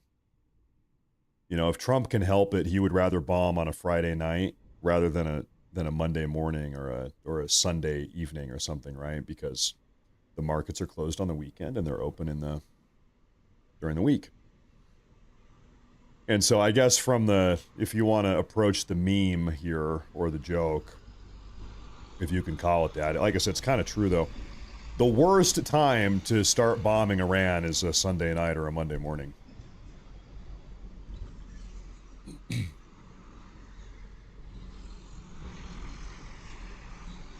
Trump doesn't like it. See what happens. We'll see what happens. Sometimes you can't play the market. You just got to do what you got to do.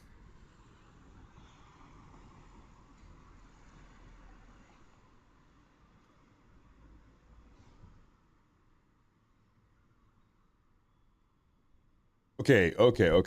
I'm seeing a quote right now. Okay. We're getting some tidbits following the phone call between Trump and Netanyahu. The first one, this is all reported by FT, by the way. Trump says Netanyahu will have no choice but to accept a deal with Iran. This is all reportedly coming out. Reportedly. And by the way, FT is Financial Times, is the outlet reporting this. Trump says Netanyahu will have no choice but to accept the deal with Iran. What's more, Trump says, I call the shots. I call all the shots. Netanyahu doesn't call the shots. And this is reported by Financial Times. Reportedly, it's all coming out right now. So, who knows where we're going here? Folks, buckle up. You know, at the same time, you want to play devil's advocate here for a second? Let's say actually during that phone call, Trump and Netanyahu agreed, all right, we're going to bomb them. All right. They effed around. Now they got to find out. We are bombing them. Maybe that's how the phone call went. But following the phone call, they float out some fake news. Trump comes out and says to Financial Times, yeah, and I told Netanyahu that you're going to have to do this, and I'm the boss, and you're da-da-da, right? And so Iran they let their guard down. They say, okay, looks like they're not going to attack us. And then, boom, and then we bomb. I don't know, right? You can go down as many sort of conspiratorial rabbit holes as you want. Who knows? The fog of war, they say.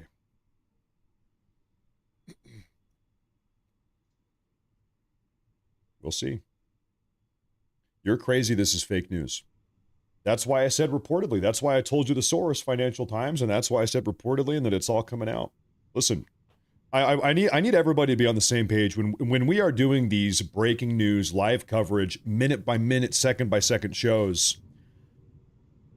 I'm sure there's going to be some crazy stuff that gets reported. I am floating it all out here, and we're breaking it down. We're talking about it. Okay? Yeah, you're right. That might be total bullshit. Who knows? We're reporting it. Live breaking news coverage. We break it down. That's how we do it on these type of shows here. That's how we do it. Could be. Very well could be.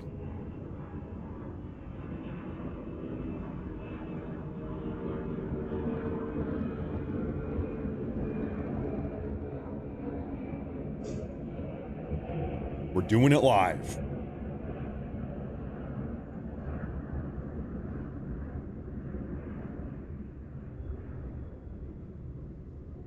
And now we're back to there's no updates at the moment. No updates at the moment.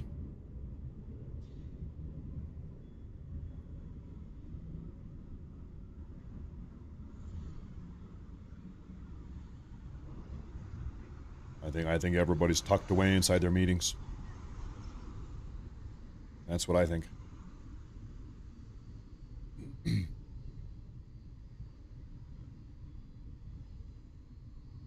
Matt, what you said was interesting. Bibi said he's going in, so POTUS said they can't go alone if true. Why? Bibi can force POTUS to act by pushing forward. Who's calling the shots? You know, I think the reality is that Israel most certainly has leverage on the U.S. and maybe Trump, and I think that Trump and the U.S. most certainly has leverage on Israel and Netanyahu as an individual. You know, a lot of people, they try to make the argument that that Israel is sort of the unilateral shot caller, that they are secretly in charge of Trump or the Trump admin or the U.S. in its entirety. I think that's probably more of a two-way street than most people would care to acknowledge. Most certainly Israel does have leverage and they do have sort of decision-making capacity, but I also think it goes both ways. I don't think that Trump is like a slave to Netanyahu or a slave to Israel. I don't exactly agree with that one. Most certainly there's leverage that exists, though, and it goes both ways.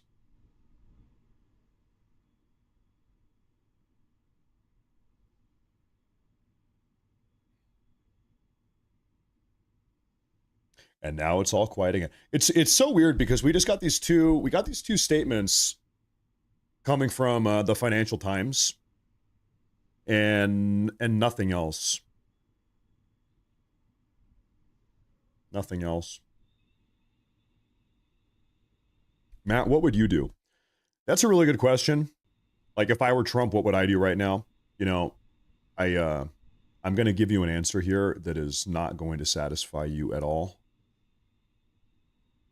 Okay, pause. I'm sorry. I'll come back to that. Now we're getting more reports. More people are picking up on this Financial Times article.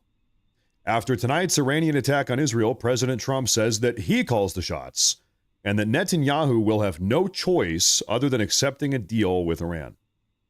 Once again, coming from Financial Times. Now we're getting more reports on this. Anyway, I'm going to give you an answer that is going to be totally unsatisfying, dissatisfying for you.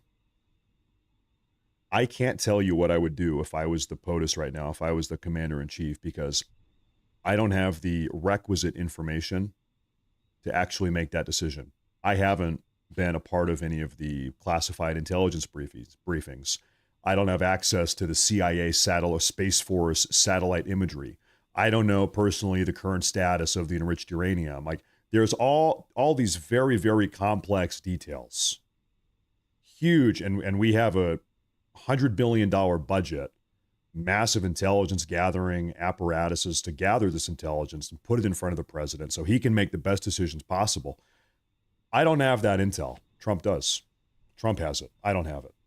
So I can't tell you what I would do because I'm operating with less than 1% of the insight and the information that Trump is currently operating with right now.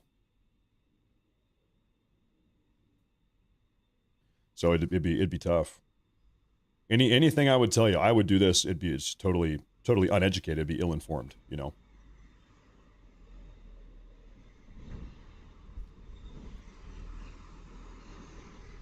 Simple answer, I don't know.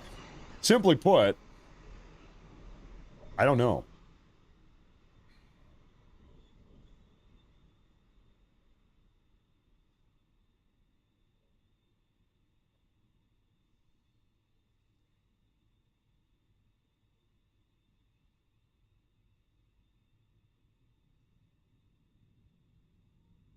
Now we have a massive $50 super chat here from XC Nightmare CX. Thank you very much. Thank you. He says, the media blackout reminds me of the German folklore about the U.S. in World War II. They feared American silence more than American gunfire. Oh, yeah. Yeah, in a lot of ways. As we've been saying, it's calm before the storm. You're like, hey, it's quiet. It's too quiet. It's eerily quiet. What is going on? Thank you very much. Huge one. Thank you.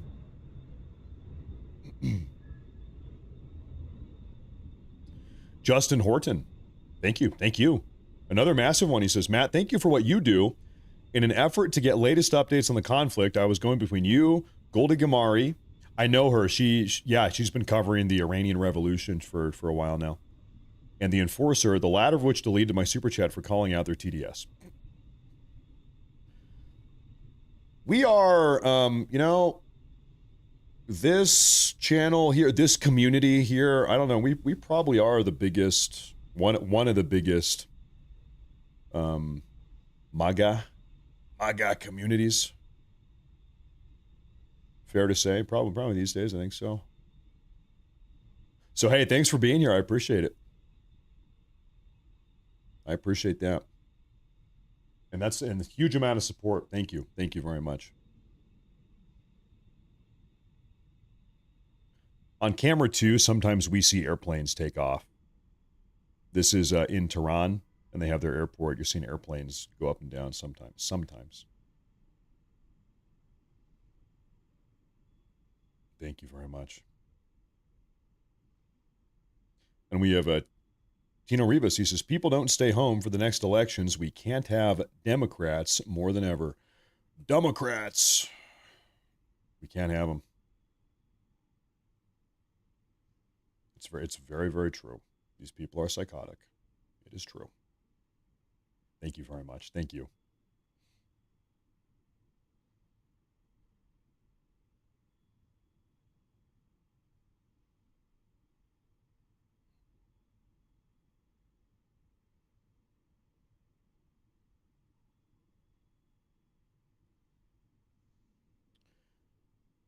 Now, wait a minute here. Okay. Yeah, now everyone is reporting on this Financial Times article. You know, we talked about that notion that maybe Trump and Bibi right now are on the same page. Okay, we need to bomb them. Or they might not be. They could have had this phone call and Trump is like, hey, listen, you're not going to bomb them. And if you do, I'm going to be mad at you. And I really, you're going to ruin our negotiations if you engage in retaliatory attacks, Bibi. Don't do it. That could be how the conversation went also.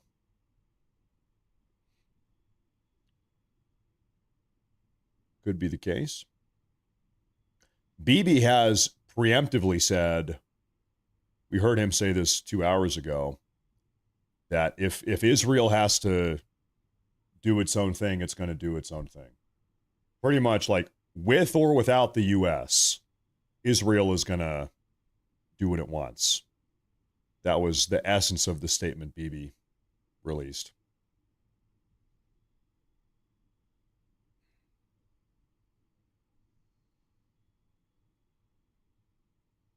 See what happens here.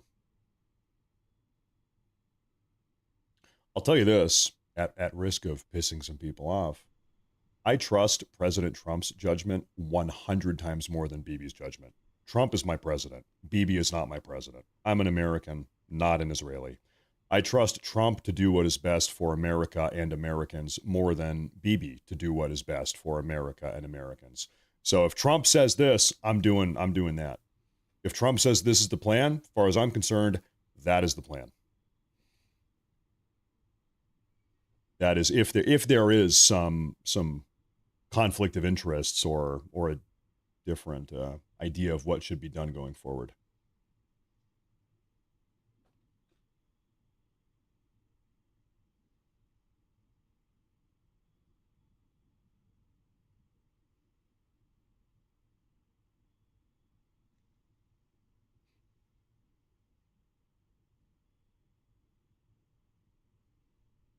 Right now, total silence. Silencio.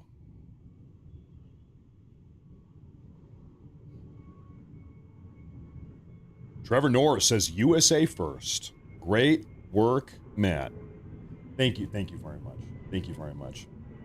You know, we've got, I mean, this is true for every country or a lot of countries. We've got U.S. as allies all over the world. Japan, Korea, Taiwan, I don't know, European countries.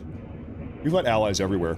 Does that mean that we always have the exact same objectives or goals or plan on how to best move forward? No. A country you can have a good, positive relationship with and be allies and whatever. That doesn't mean that you're always going to have the same objectives or see eye to eye in every single situation imaginable.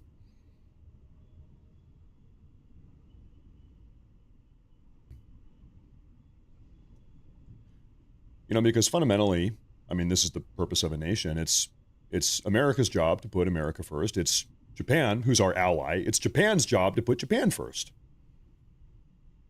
Hate to break it to everybody, but, you know, you can't have one country trying to put two countries first. Only one country can be first. You can't be America first and also Japan first. You have to be one or the other.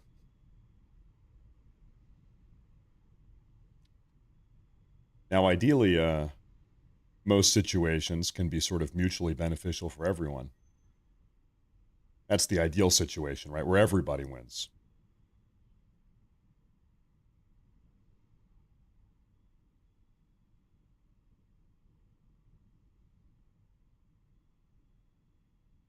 And still, the total media blackout continues. Total blackout. Really makes you wonder here what's going on behind the scenes. Thank you, Michigan guy. I appreciate that. Thank you very much. Okay, hold up. This is a video from earlier. Video from earlier after speaking with Trump. Trey Yingst, Fox News. Off the phone with President Trump as Iranian ballistic missiles were soaring through the skies of Israel. The Iranians have launched 4 waves of missiles at this country in response to the Israeli strikes on the Lebanese capital of Beirut earlier today. President Trump told me I'm not happy about it when I asked him about the Israeli strikes against Hezbollah that took place. The president told me that this Iranian missile fire is certainly not going to help negotiations, and he indicated there was significant progress that could have led to an agreement as soon as Monday, Tuesday, or Wednesday, according to the president. You can see the traffic behind me also coming from the northern part of Israel. The city of Haifa in the north was under significant ballistic missile fire, and these people are likely in part trying to get out of the city. President Trump told me, what I would suggest to Iran, you've shot your missiles, that's enough. Get back to the table and make a deal. We'll have more updates to follow throughout the day on Fox News. Be sure to tune in and follow me here for more. There you have it. There you have it. There you have it. So I guess the most pertinent piece of information there from Trey Yingst, who had a personal phone call with Trump. Trey Yingst confirmed, he said, Trump, what do you think about Israel bombing Beirut earlier today? Trump said, I'm not happy about it. And of course, it was that bombing, the Israeli bombing of Beirut, that then Iran came out and said, hey, how dare you bomb Beirut? You violated the ceasefire, Israel. Now we're firing ballistic missiles into northern Israel. And now we're here. Very complex situation. Very, very complex situation.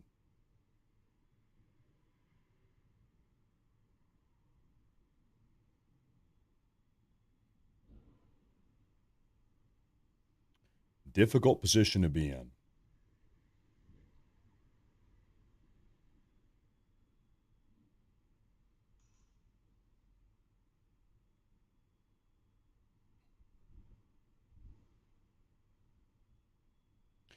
So, folks, here's about where I think we probably are. At this point, it is complete and total blackout. Maybe calm before the storm, or maybe nothing happens. It could go either way. At this point, I'm going to wrap up the show. We've been how long? We've been live for hours. 3.5 hours. I'm going to wrap up the show. I need to get to work because I have to get some of these videos on YouTube and on Rumble. I have to go do the boring stuff now at this point. However, that said, I will be at the computer for all night. I'll be here for another 6 hours working by myself on the computer. If all hell breaks loose, if at any point later tonight it all goes to hell, then I'll be back with you again. I'll go live again. Deal? Everybody deal? Put it up, shake on it. Okay, deal. All right. Okay. So I might see you later tonight. I might not. Frankly, I hope I don't. Honestly, I hope I see you guys tomorrow. That'll be noon Western, 3 p.m. Eastern, I hope. Peace on earth, dude. Peace on earth, dude. I hope everybody can just get along, dude. But hey, we'll see. see what happens. So until I see you next, thank you everyone very much for tuning in. A lot of support, huge support. God bless. Stay safe, everyone. And until I see ya, thank you very much. Take care, folks. Take care.